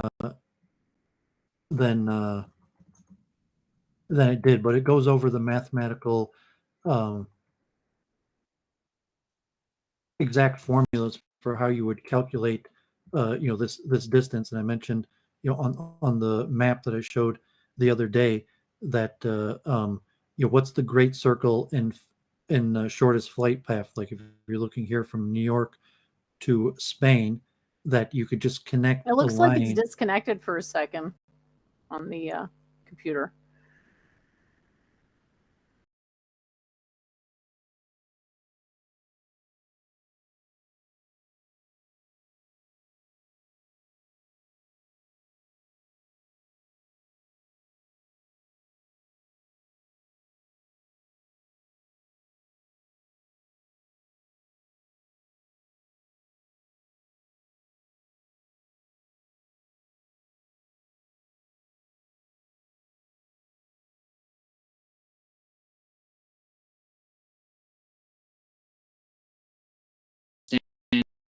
I wouldn't call him there.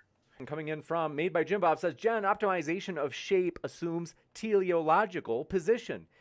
What is the purpose of the Earth, and what is it optimizing? And you might want to define teleological in case anyone's new to that. Teleological. Like, I think they mean purposeful.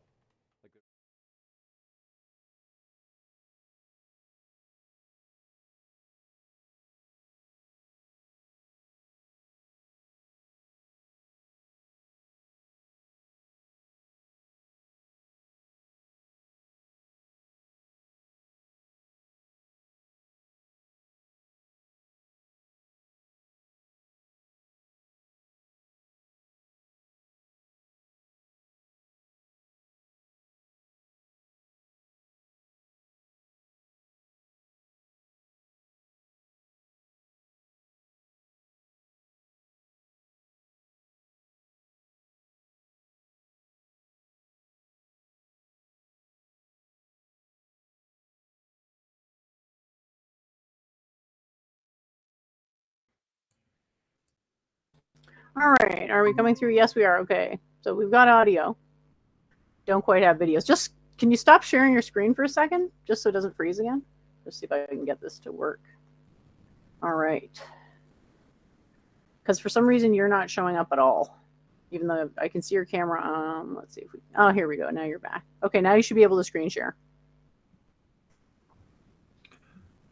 Okay, so I was saying that this is the most straightforward, provable method that most people, anyone who's traveled internationally, has experienced, and that's what's the shortest distance between two paths. So Wolfram Alpha has a page on it, and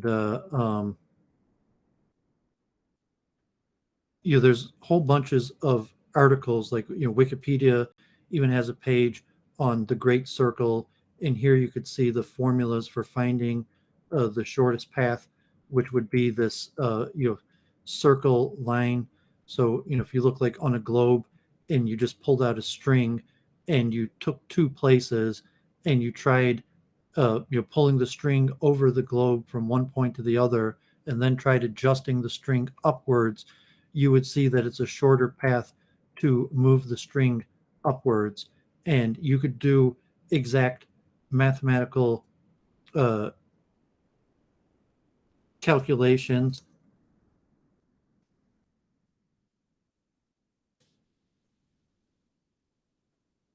Like why is I thought I had found good graphics, but why is it faster to fly um, when you fly to Europe in America that you go north?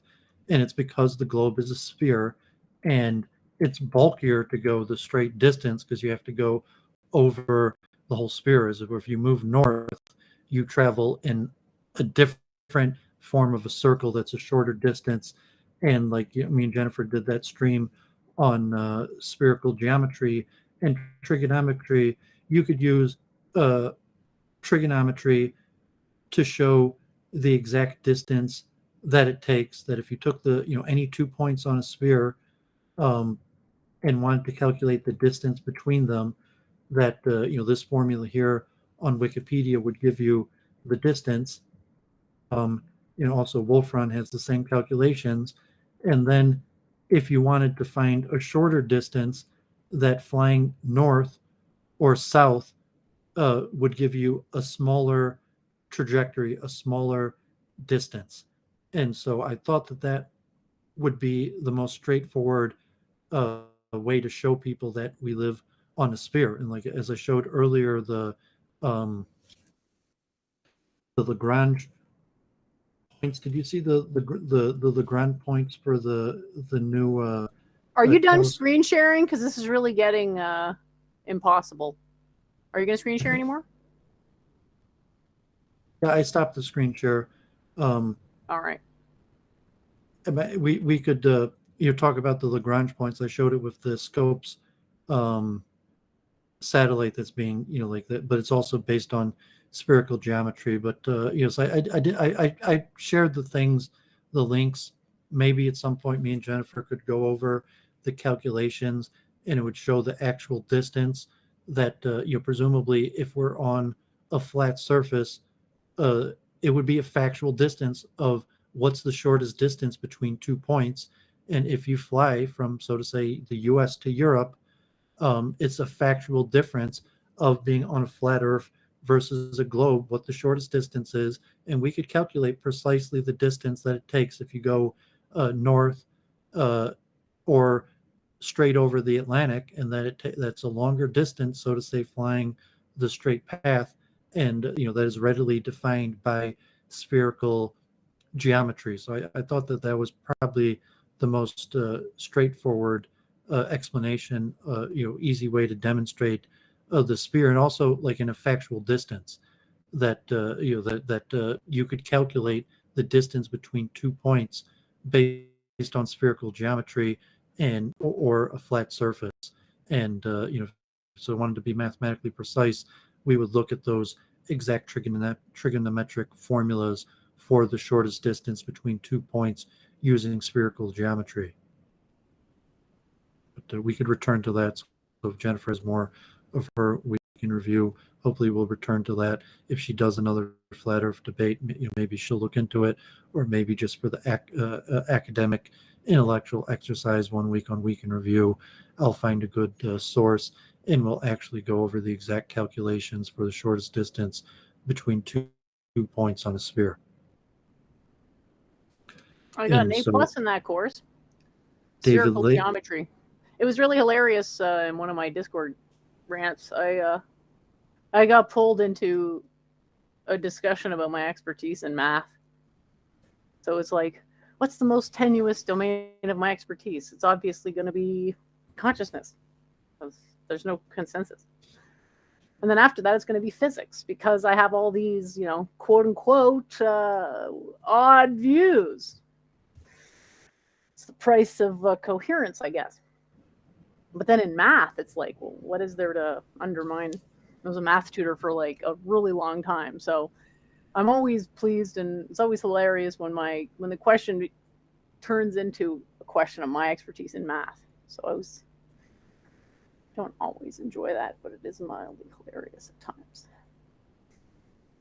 And then, never mind, I won't say what I do because then people will know. Anyway, light, dualism. It works. Wow, what a miracle. Now we understand light so well, la la la la la. Anyway, it's hard to argue about axioms because nobody knows what they function as in math when they're actually debating axioms as things that could, at least in principle, be changed. Yeah, Mark, I see you've been asking me all these questions in the chat. I know you asked one before, and then I was thinking about answering it, and then I forgot. Can you ask it again? And then you asked how my week was. That question doesn't even make sense to me. So here's a hyperbolic animation, and I was thinking the proof for why the universe is hyperbolic could be that every kind of video game that is a first-person 3D rendering like this makes me completely motion, like I get motion sickness when I want to kind of feel like I'm going to throw up. But when I look at this, whoops, I can't even keep it on the screen. But anyway, I'll share the link. It's really neat. I'm going to have to navigate off this because my computer has decided to commit or my internet is not happy with what I'm doing to it.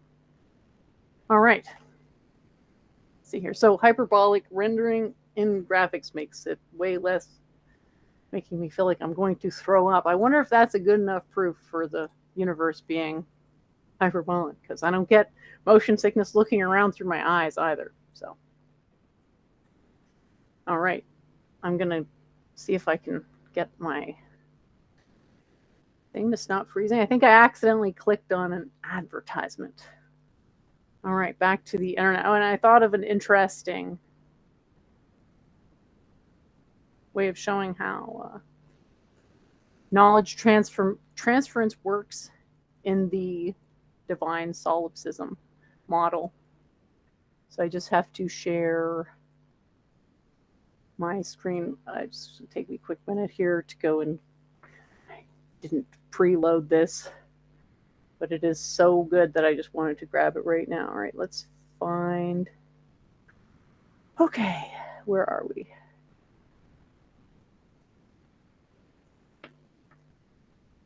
So the idea is that everything is going to be following a model that can be analogized to some measure as these waveforms.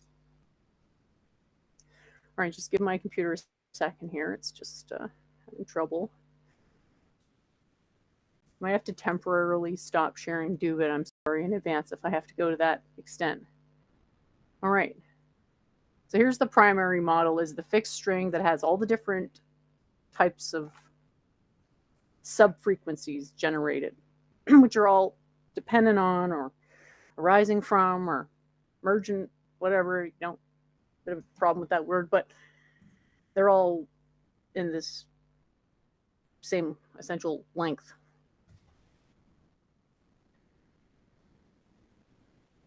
So the primary one, we don't have access to. We don't have access to necessarily any number of the derivative ones. We're just living on some, you know, desiccated pustule at the end of the universe relative to fundamental vibrational modalities. And then we sort of can get back closer to the original source by understanding its structure. So it's not all doom and gloom. All right, so back to my example. Okay, here we go. So you got a big amount of knowledge that the one on top represents a larger domain of knowledge, and the one on the bottom represents a smaller domain of knowledge. And the idea is that stuff that is non-controversial is in a smaller domain of knowledge, even though it has a larger array of words that reference it. That's totally normal, like language, the way it's used a lot of the time is not just to convey information, it's to either strategically obscure information, feed false information. Like, there's all sorts of uses for information in the language where what's dictating the behavior is largely something that's outside of the language. Which you might describe as a biological imperative. So I had a little diagrammatic representation. So the idea is that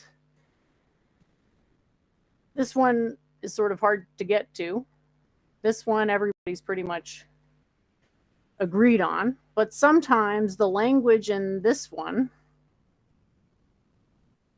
of the concepts from the bigger one slips into what you might call like the secular one or the uncontroversial one or whatnot.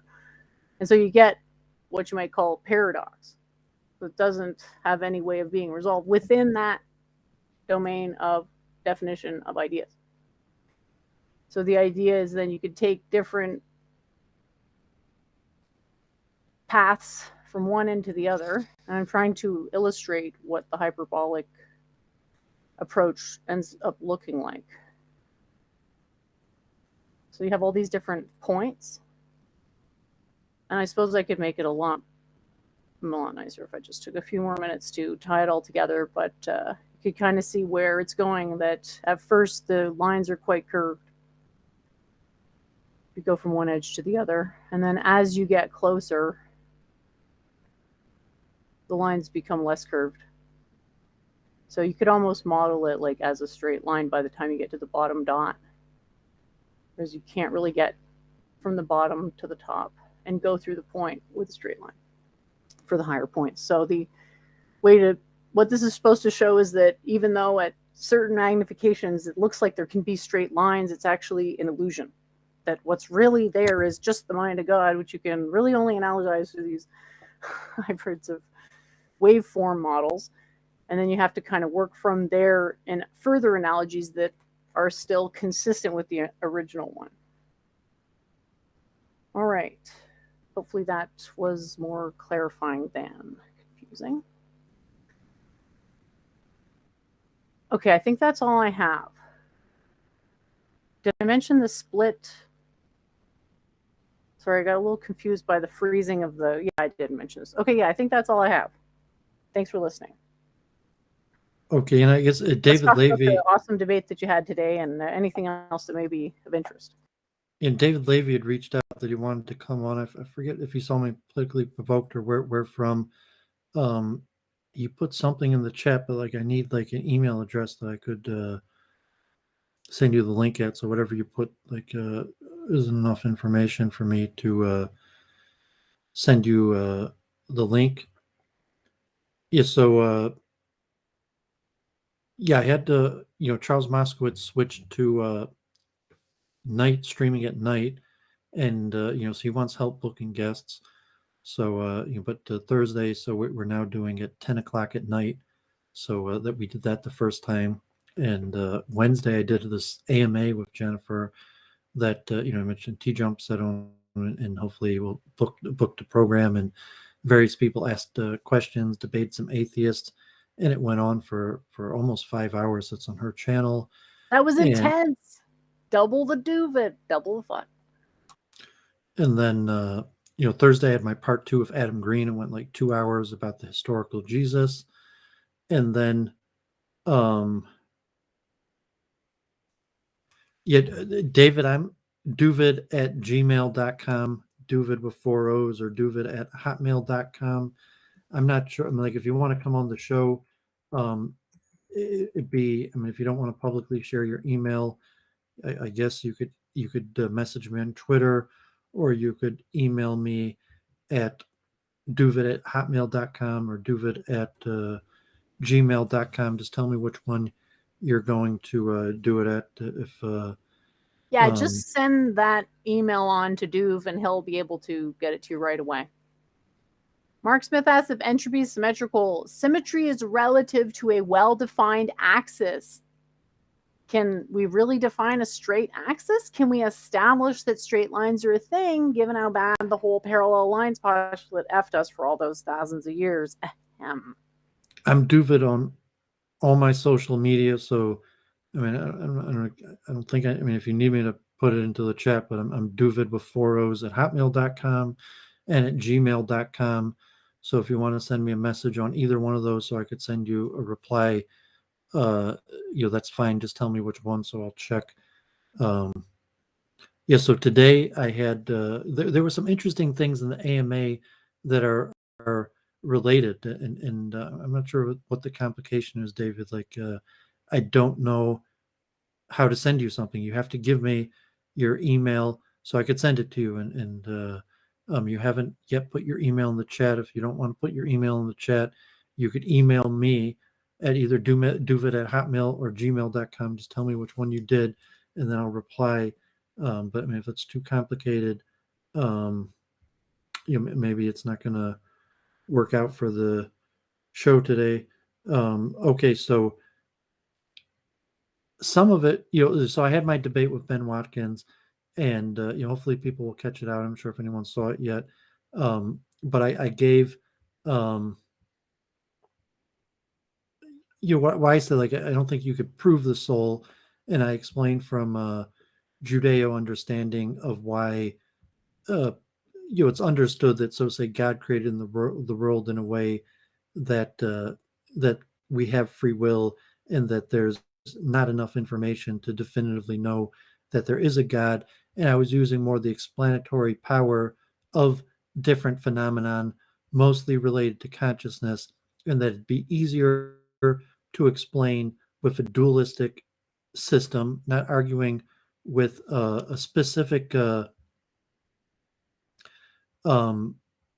system, but just a dualistic system. And I gave the example of laughter, but it could have been a weak argument. So if you send to my Doovid at gmail.com, I didn't get it yet, but I opened it up. Doovid with 4 O's at gmail.com. And then I argued about joint attention, or just a generic phenomenon, and how do we explain it, and even like from a memory. So, like, for example, I use the example of music, that if we both think of a piece of music that we heard in the past and we conjure it up, we could both conjure it up in our mind.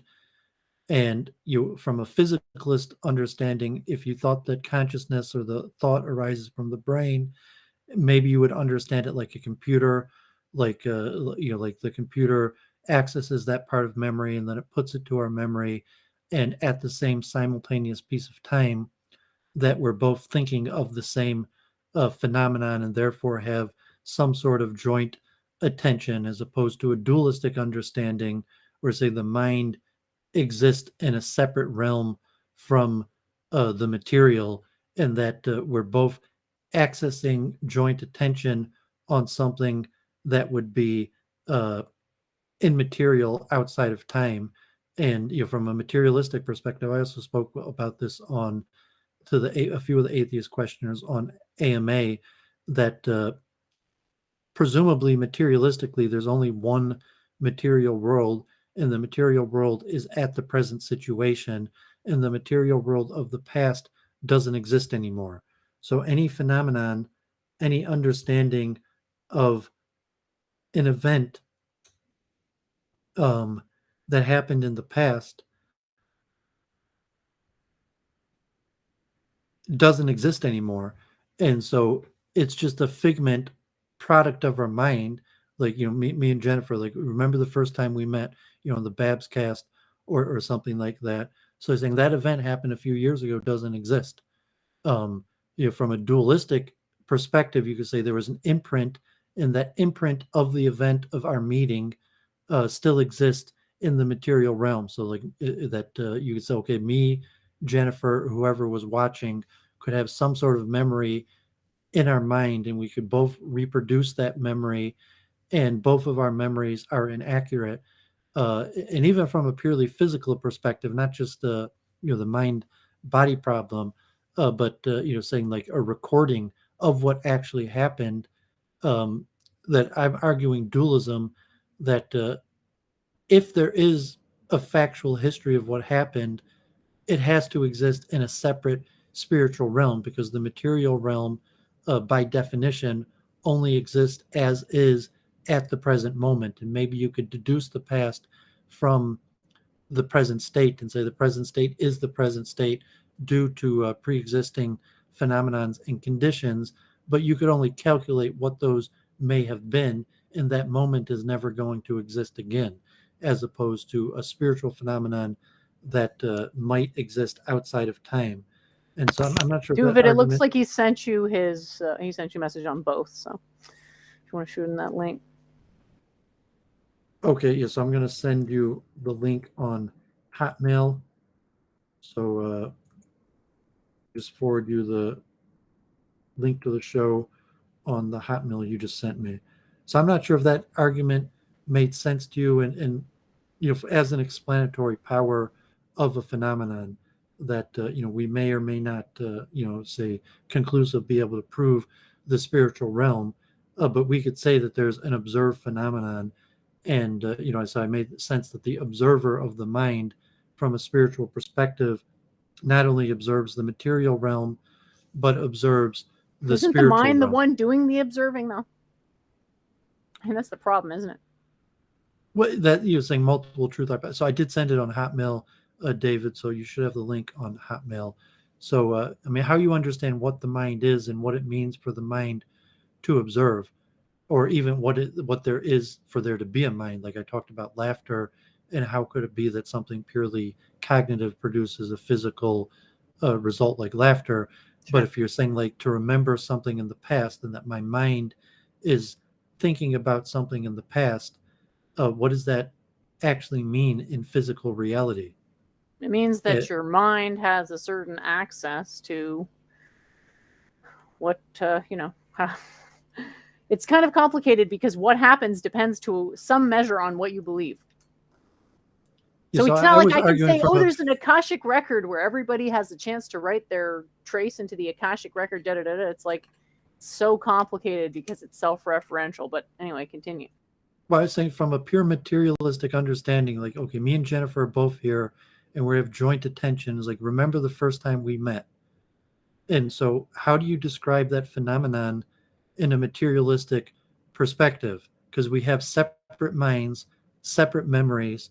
And so you go, okay, the mind is like a computer and stored some sort of memory within the neurons, and we could conjure up the memory of that event and then both think about it at the same time and try to cause what this phenomenon of joint attention, and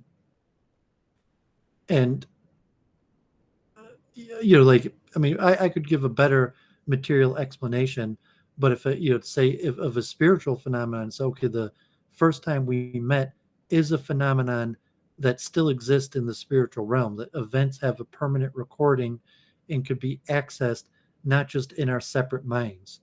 So, that's one of the positive benefits of dualism, where, in the AMA, I was talking about morals and karma of good and bad. Like, can you have good and bad in a materialistic realm? And if you're going to give a value that this was good and bad, and it's not objective, it's just, well, my mind recorded this event, your mind recorded this event, my mind may have had a value of good or bad to it, or maybe we could try to recreate the event, and the best objectivity of the law or a body of human beings could determine that it was good or bad and decide how society should deal with that situation. Versus, is there some absolute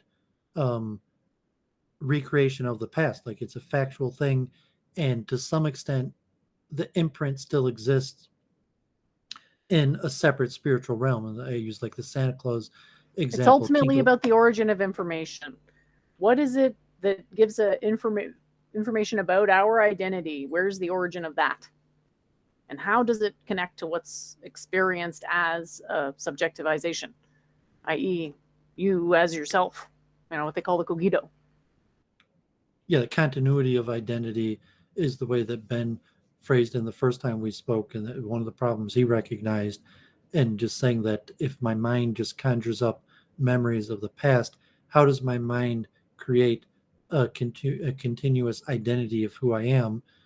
And to a lot of physicalists, they would say that the mind doesn't actually create a continuous identity of who we are, and it could be an illusion that you could reinvent yourself, and saying like God forbid, like the JQ on Politically Provoked making fun of Jonah or something like of really like God forbid Hitler and Mein Kampf writes about Jews, but could be related to anybody. Like, didn't I convince you you're wrong the other day, and now I'm seeing you the next day, and it's like I didn't convince you. You're just coming back with the same nonsense.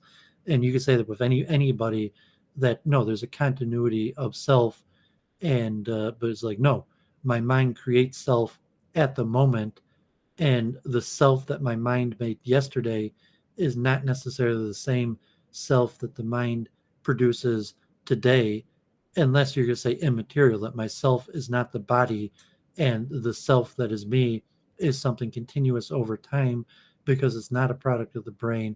It's something that comes from a different realm and is essentially the same over time. And so there's a bunch of interesting phenomenon. They say the explanatory power, that mind-body dualism, and that the mind or soul existing in the non-material realm actually makes more sense. And that, I think, I'm not sure if it was Jennifer asked, I mean, someone asked about the orchestrated objective reduction, and then about Nah, I wasn't going to torture you with that. Mine were just mostly teaser questions to get people thinking about the next debate. I thought you'd have the edge in all of them, frankly, and you did. so as the brain is a receiver, that the interaction problem, as Ben Watkins puts it, is if the mind soul exists in a separate spiritual realm, how does that interact with the material body? And that's called the interaction problem. And so I said, like, the neural correlates of consciousness, instead of trying to understand how the brain produces consciousness, you could try to understand how the brain receives consciousness from the spiritual realm as a solution to the interaction problem. So the interaction problem is a fundamental question that should be looked into and answered, and it's better trying to solve the interaction problem in terms for the hard problem of consciousness than to try to solve like how the brain produces consciousness, because factually the brain probably does not produce consciousness. All right. That is very well said. Thank you. I don't want to say the best one other than me, but that's what comes to mind. So the way I would put it is that the body is a lens for the brain, and that the brain is a lens for the mind. So what we're doing here is we're sort of sidestepping the substance of the consciousness. And remember, we're dealing essentially with just light totally internally refracting into mass. That's all. And it doesn't feel like that's all it is, but that is really all it is. So we're not actually getting an answer for what consciousness is, but we have this metaphor now that at least we know. Doooovid's used this term before, vector field, sort of reminiscent of that. A little bit more complicated than a vector field, but at least it's the same metaphor used twice. So body is a lens for the brain, and the brain is a lens for the mind. I mean, lens used sort of big tent notion of a lens.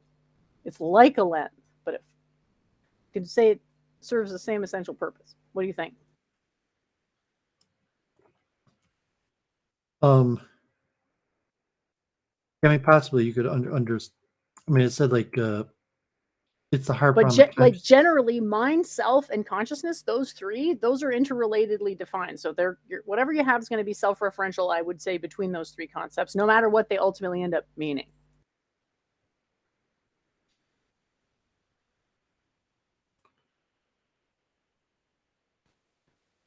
Sorry, I just got really excited there. Love this topic. Yeah, so it's a interesting point for further research, and then even from the purely physical perspective, that even separate of minds and identity and souls, the question of events, and even if you're talking purely physical events, that to accurately have a history of previous events in a purely physical realm, does it exist? You're saying like the only thing that exists in a purely material realm is the present condition. The past conditions no longer exist, and you might be able to extrapolate what the previous conditions are from the present conditions, but possibly with a spiritual realm or an added dimension that the previous states are in fact recorded. So let alone things like karma, mind, consciousness, that would record things like good and evil or karma or abstract thought or ideas, but even recording of physical conditions of the past. Are those objectively recorded, or is in fact reality the only factual reality, the current present condition? And so I guess we have the new guest, David Levy. So welcome. The COVID vaccine is a murder injection to decimate the world population. Do not acquiesce. Stop the implementation of fascism. You couldn't that tell it was a troll email, Doovid? I'm disappointed. Yeah, Okay. it was Just kind come of. back. I mean, Go ahead. yeah, I don't know exactly who David Levy was. He made a comment. He was in the chat wanting to come on. I thought it was a little weird that he couldn't just give me an email that made sense. And so I'm not sure that, like, if he just came on and it was Well, some you sort should have of known it was a troll then. Like, come on. They're just trying to get us in trouble. Yeah, I'm not even sure what he was playing. So yeah, I have to say that was We got to be more careful here. kind of weird. As opposed to Big Papa Fascist is a known YouTube personality, David Levy was just someone who made comments on the video. I'm not sure what that voice or recording he said. It didn't sound like something that would get the video taken down, or maybe it was conspiratorial about COVID-19 or something. But I Let's don't think just it's enough. stop with the discussion, for God's sake. I don't think it's gonna. Heat score, Detroit. Heat score. I don't think it's something to take the video down for. Let's just move on then. Hopefully no one else tries to join. I mean, it's disappointing that, like I saw in the, try to have a little, like, okay, we bring on guests or something just from the chat or makes comment and wants to come on versus like, okay, Aquarian TV was on Adam Green. He's got a YouTube channel. I'm friends with him on Facebook now, that he would troll me. It'll be minorly possible, but it's actually a person versus a random person who just makes comments on YouTube and then comes on. So, okay, disappointing, whatever that means karmatically. Too bad. So, yeah, overall, your thoughts on the AMA? Yeah, I left the Discord after that, because I didn't feel that I was going to have too many productive conversations on the Discord. Maybe another AMA, and even the questions. It seemed the majority of the questions were kind of people who wanted to debate atheism, and maybe it was more people who wanted to preach. So like if they wanted to come on Week in Review or something, but I wasn't sure that like on that Discord is gonna be long-term good conversation. So I kind of bounced out of it afterwards. It was a decent AMA. Like there were some thought-provoking questions, or for me to do some sort of self-analysis. But I'm not sure. It was mostly kind of skeptics, and I don't know if they were like T-jump people or something, like mostly. Probably. Yes, I mean, it didn't bother me. Like some of them, it's tough to find. And even say like changing minds, just like talking, and it wasn't super confrontational or like trolls or like whatever this David Levy or something would go through all this trouble just to play some troll tape or something like that. I mean, they seemed like genuine atheists or people who had their own ideas and wanted to talk about it. But I mean, at a certain point, I'm not sure, how, like, that's okay. Like I'll do, like T-Jump is signed up or an atheist, so just put it out there. People could hear the arguments, and I don't mind doing more AMAs. I'm not sure if Jennifer, does her own AMA or like on a Discord. I did an AMA on the T-Jump Discord a while ago. Yeah, I mean, JF does like an AMA like already once a week. So I mean, if you had a big enough platform, you could do regular AMAs or T-Jump's kind of like Debate Me Bro, which I wanted more explanatory, where people maybe, which I guess is okay, like there's not people out there that really, really want to understand how Doovid understands the world, and for me to explain my ideas better so that they could understand it. They really want a platform to express their own ideas in opposition to mine, and so kind of wanted to argue against me. And so, oh, that's the current state of karma, where say, is there really going to be someone that, honestly, I really want to understand your ideas, so let me ask you a few questions to get more clarification, versus someone that really just wants to a prompt for them to say what they think themselves.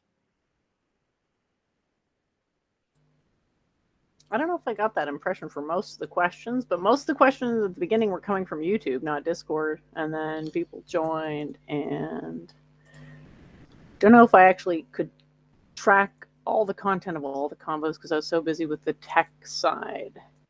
It's almost everything on Discord was like mini debates, and it was a philosophical server, so hopefully there were semi-interesting conversations. But like, like I'm a grown man, like I do a lot of research. I don't have enough time to just like debate, random people on various topics on the internet. Like, put it out there on a tape, public, people could watch it, and people do research or put it out there. Like and I'm promoting debate, but I don't want to just constantly be debating random people again and again and repeating myself.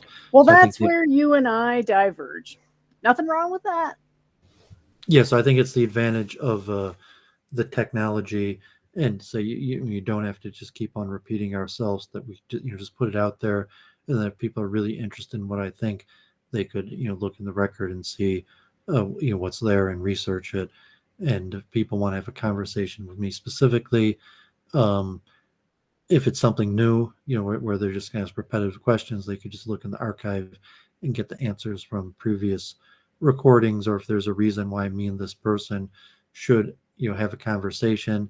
And a lot of time in a debate, the reason someone debates is to forward themselves, not necessarily they're not, it's just the venue and way that a person forwards their own thinking. It's not necessarily because they're interested in what the other person has to say. They just it's easier to get your voice out or understood in opposition to what someone else says. Personally, I have trouble sometimes listening to people, so it helps me listen better. I like that about it. That's about the main reason, I guess. I suppose you could also look at it as a way to improve rhetoric or just blab.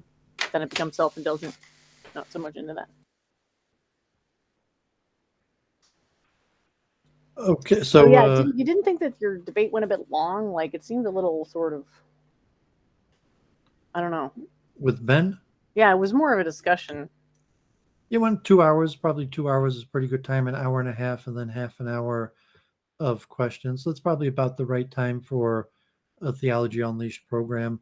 Like you could do it at an hour if they're more professional, or the person's time's worth more money. Maybe you cut it off an hour. But I think actually 2 hours is about the right time to both people get to speak quite a bit and restate our ideas from multiple vantage points and make sure that we both really understood. And I like talking with Ben because I want to be able to frame my ideas in a way that people would be able to understand. Like Andrew said from the Crucible, that he's a believer in spiritualist or Christian, but he'll phrase things in secular terminology when it comes to politics. And so too from consciousness. I'm a mystic. I'm a dualist. I'm a Hasidic Jew. But the majority, to maybe even all of the phenomenon that I talk about is understandable from secular, scientific, empirical terms. And this Tiffany, you're not the same Tiffany in the chat from that was on Claire's Chronule. Like a different avatar, but I watched Tiffany on Chronule, and the Tiffany is a common name. It looks like you're a different Tiffany, but I appreciate talking seriously about consciousness in the chat. Do you have anything else you wanted to talk about? I'm trying to think where we could go next for debate topics. Like that guy that came on the show earlier today, no idea what his debate subjects were. But Seems did you check his extremely channel? vague. No, but I mean, you can't do like a little due diligence. I mean, he's got like programs like a few times a week, and most of them are labeled pretty clearly. okay, I've seen that channel. I think you've sent me links to that channel. I'm aware of it. Still doesn't. He didn't say what the debates were about, or clarify it at all. So just said politics. It's a bit weird. Well, I mean, he had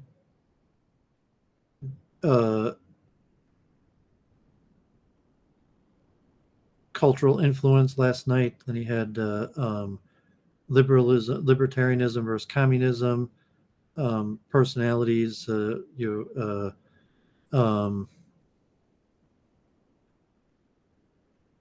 Some of those are pretty, personality based, and some of them are more,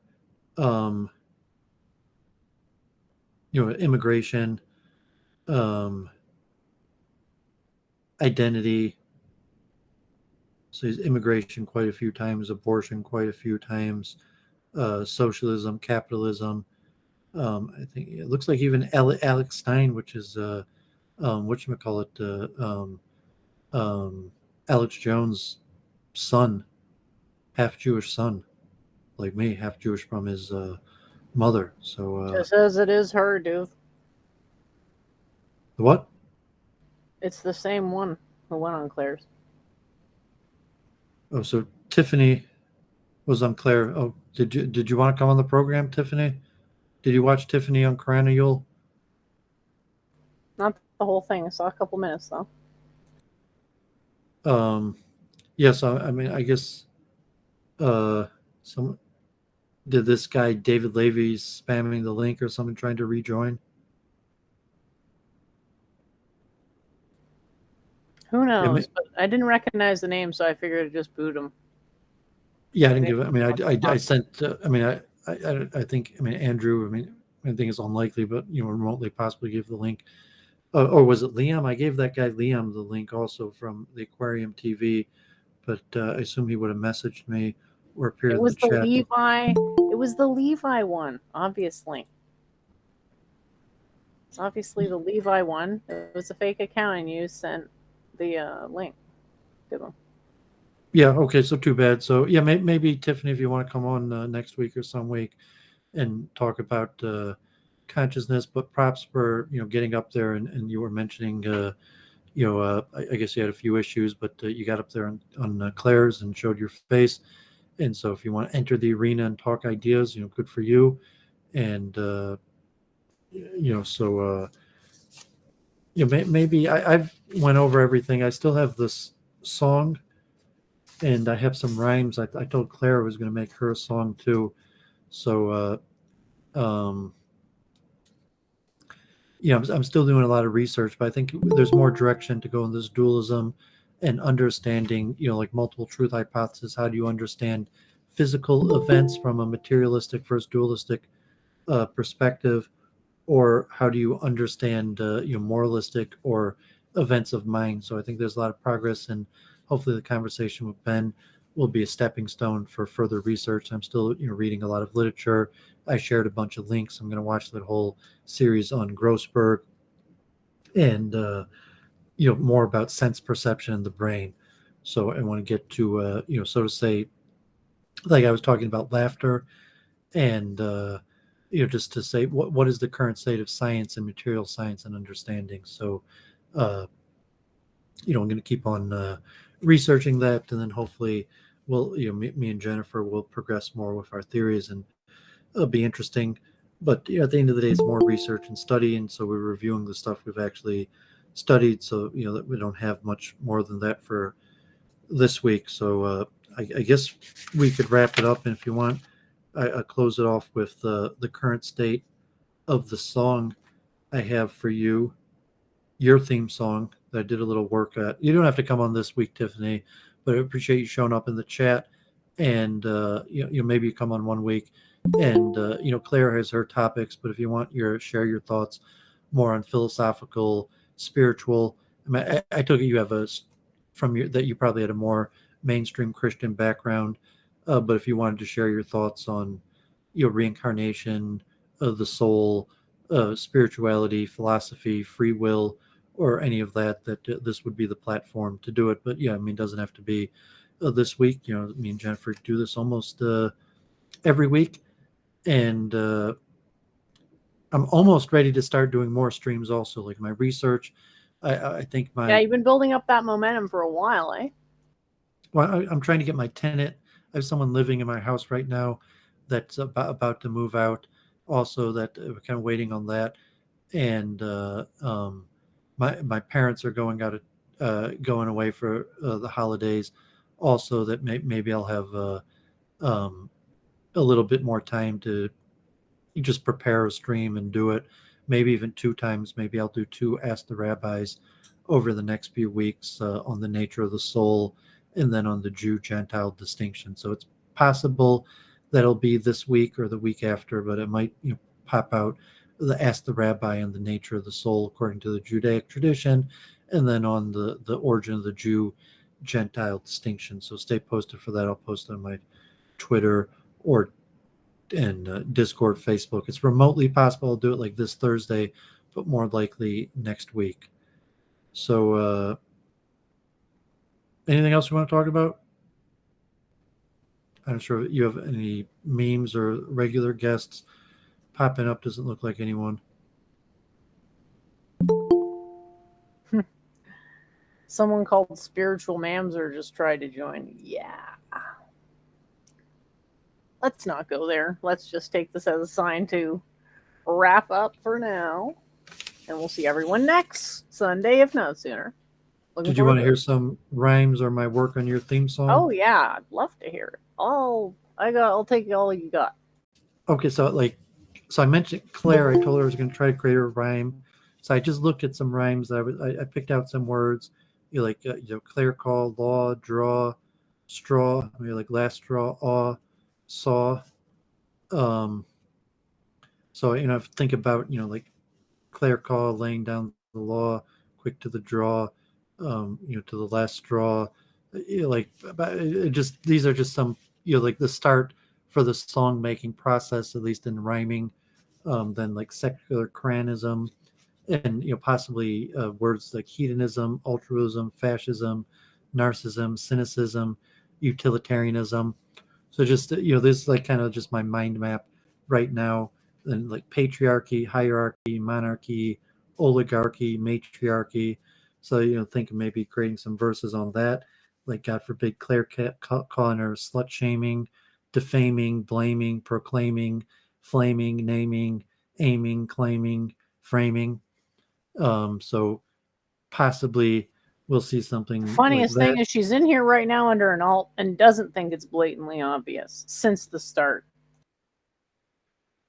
Possibly, and then lashes, clashes. Claire Call wants to give us lashes, clashes, news flashes, Lashes for flashes. ashes, masses, Nothing but civilizational clashes. surface scratches, attaches, the matches. And then I also thought maybe I'd do a rhyme like Claire and the beta trade, emotions played, plots laid, persuade, afraid, raid, betrayed, invade. Egos filleted. Yeah, so Jennifer's getting the hint of it, but you're saying that the at least for songs don't have to rhyme, but yeah. So if I swayed, masquerade, serenade, decade, Keeps obeyed, them flowing if they have grenade, a sort of rhymey obeyed,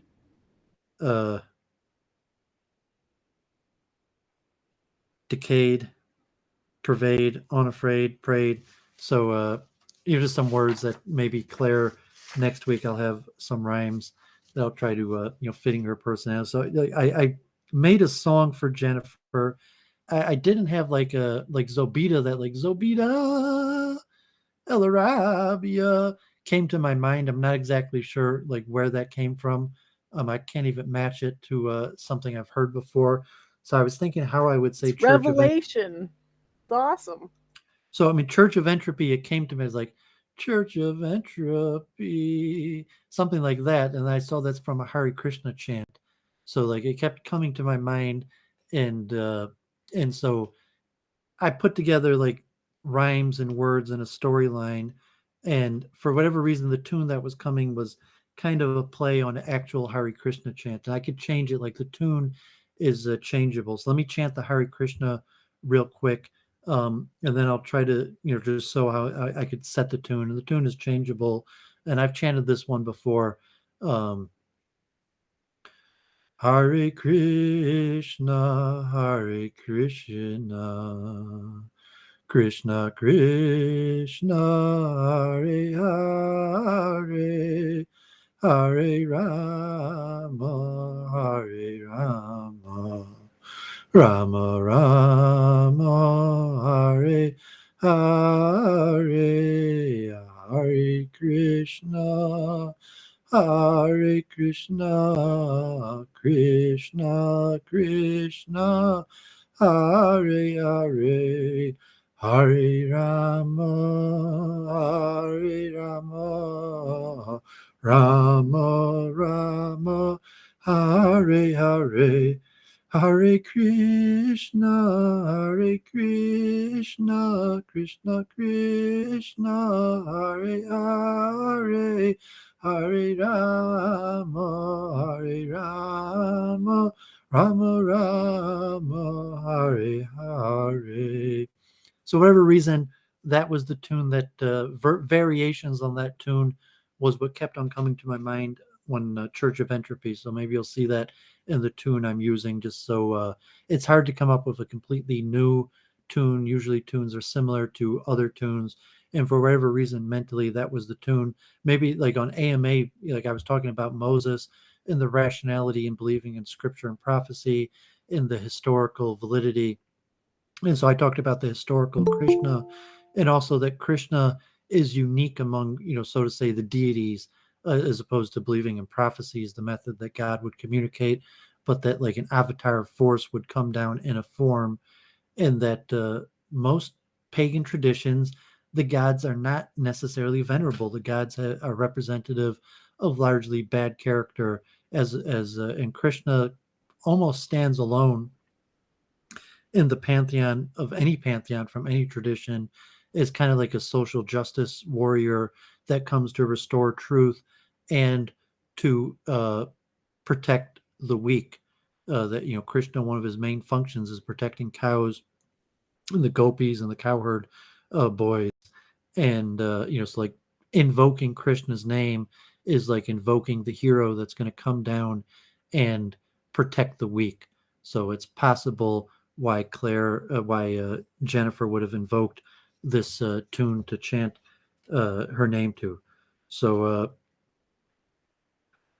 Church of Entropy, making memes to describe any systems like enthalpy, has her own theories describing any physical or spiritual entity, with an axiomatic system based on spheres, defined centrality, but willing to go up against people full of enmity, showing them their bad character and lack of understanding is their own penalty. So I'd have to work on that a little bit. Like I mentioned those rhymes just last week, and so I'll just say that without a tune, I have to work on the tune a little bit more. I just did that the first time now. Church of Entropy, making memes to describe any system enthalpy. I guess that doesn't make sense. I'll have to reword that. Church of Entropy, making memes to describe any system's enthalpy. Maybe that does make sense. Has their own theories describing any physical or spiritual entity, with an axiomatic system based on spheres defined centrally, maybe centrality, but willing to go up against people full of enmity, showing them their bad character and lack of understanding is its own penalty. So I mentioned last week, like that I had entropy, enthalpy, entity, centrally, enmity, penalty. So I created little verses there. So I'm not sure what that might be your chorus, how I'd have to sing that. Church of Entropy, making memes to describe any system's enthalpy, has her own theories describing any physical spiritual entity with an axiomatic system based on spheres defined centrally, but willing to go up against people full of enmity, showing them that their bad character and lack of understanding is its own penalty. I have to work on that. I'm not sure what you think of that. Is like that would be like the chorus. Well, it reminds me of a smoky bar with a lot of shisha pipes and a performance associated with this recital. And I was thinking, Well, what that's one. instrument would work with it? And at first thing that came to mind was a lyra that could sort of play you out into the like. Ding, ding. I Well, don't know I'm if you trying ever to create you saw a theme Red song. Dwarf. So, like, I'm trying to create like a little bit of a melody with the rhymes and the lyrics. So, like, I have the rhymes and the lyrics, and trying to give a little bit of a tune to it. Yeah, I think it's a great start. So, I I was mentioned thinking some of these maybe last week. COE would be easier to rhyme. Well, I mean, Church of Entropy. That's why enthalpy, entity, centrality, enmity, penalty. I didn't put an equity, but those were I had from last week that I was working with. And so I mentioned some of these last week, but I put them into verse.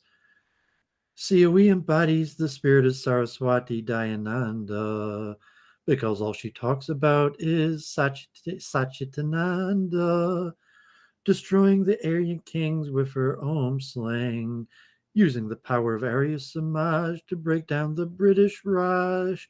She's here to talk about the monad. Don't matter if you the latest fad or just a forest dwelling nomad. Both she can speak to equally like her comrade. She is a great teacher here to give instruction from the complicated ideas like orchestrated objective reduction to how to make a YouTube production, specialize in cognitive dissonance and mental construction.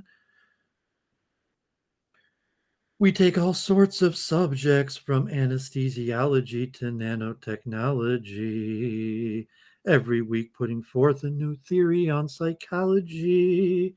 Her favorite subject is reincarnation, showing the falseness of eternal damnation. No matter what you do, you come back, even from excommunication, even the worst abomination or alienation, using the least action principle for best characterization. So come to Week in Review to learn what is new in the public view and how to eliminate the hate and understand our common fate. Falsehood eliminated, even though she loves to see you dominated in debate. She wants to see falsehood eliminated and the truth disseminated. So I have to work on that a little bit, but that was the current state of your theme song. So you could see some of the rhymes, storyline playing out can still be adapted, and the tune will come together a little bit more. So like putting a song together. I actually didn't work on it till this afternoon, till a little bit before the stream. So I have to actually sit down and think about it. But hopefully next week it'll come together a little bit more, and we'll see if Claire Caw in her secular Quranism, God forbid sexual Quranism, God forbid like a tongue twister, secular Quranism. Well, that's what she's hoping. She wanted to build that. She wanted to like manufacture, I think, a Freudian slip into it. It's not the first time I've heard someone trip up and say sexual Quranism. That's for sure. We got IC3 from Ralph here in the chat.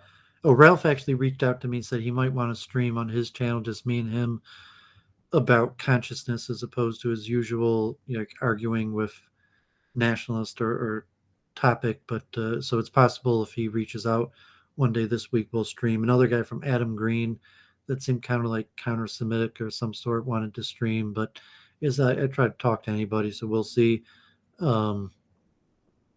So I guess that's it. We had a pretty good program. So hopefully next week, maybe we'll even have Jennifer in the works of a full theme song with more revised lyrics in near finished form and some sort of structural melody that makes sense to put the words to.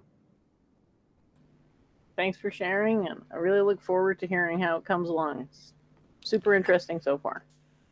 Okay, were you going to keep on rambling or monologuing? No, not if there's no questions in the chat. I don't really see any. People seem pretty informal right now, so we'll just wrap it up and look forward to the next one. Okay, so great. Have a good week, and see you next week. Thanks as always, Jennifer, especially for the AMA, and enjoyed that. And thanks also for letting Andrew Wilson come on. I thought that was important. And like Charles Moskowitz, I'm trying, I want to get moving to being a booking agent. So hopefully there won't be that many trolls, and we'll actually be able to get people and promote more streams and debates and have people to work with where we could set them up on different venues and platforms and start promoting and putting forward better content. So have a great week. You too. Yeah, that's just so to say, a worthless opinion of. It's so important that she can't be told, she won't be told that it's wrong. And bringing it back to Church of Entropy and her attack dog Gandalf the White. Why don't you learn to shut up and fuck goddamn logic? They control the media, and the media is capable of making the sheeple believe in anything. Yeah, I don't mind. I mean, we've had these streams, and I've been doing with Church of Entropy, and she's been bringing on new people, and we did those streams on stream etiquette. We walked through the technology. I have very strongly negative opinions of the kind of Brundle clique. Is she trying to garner herself cult prestige by associating herself with a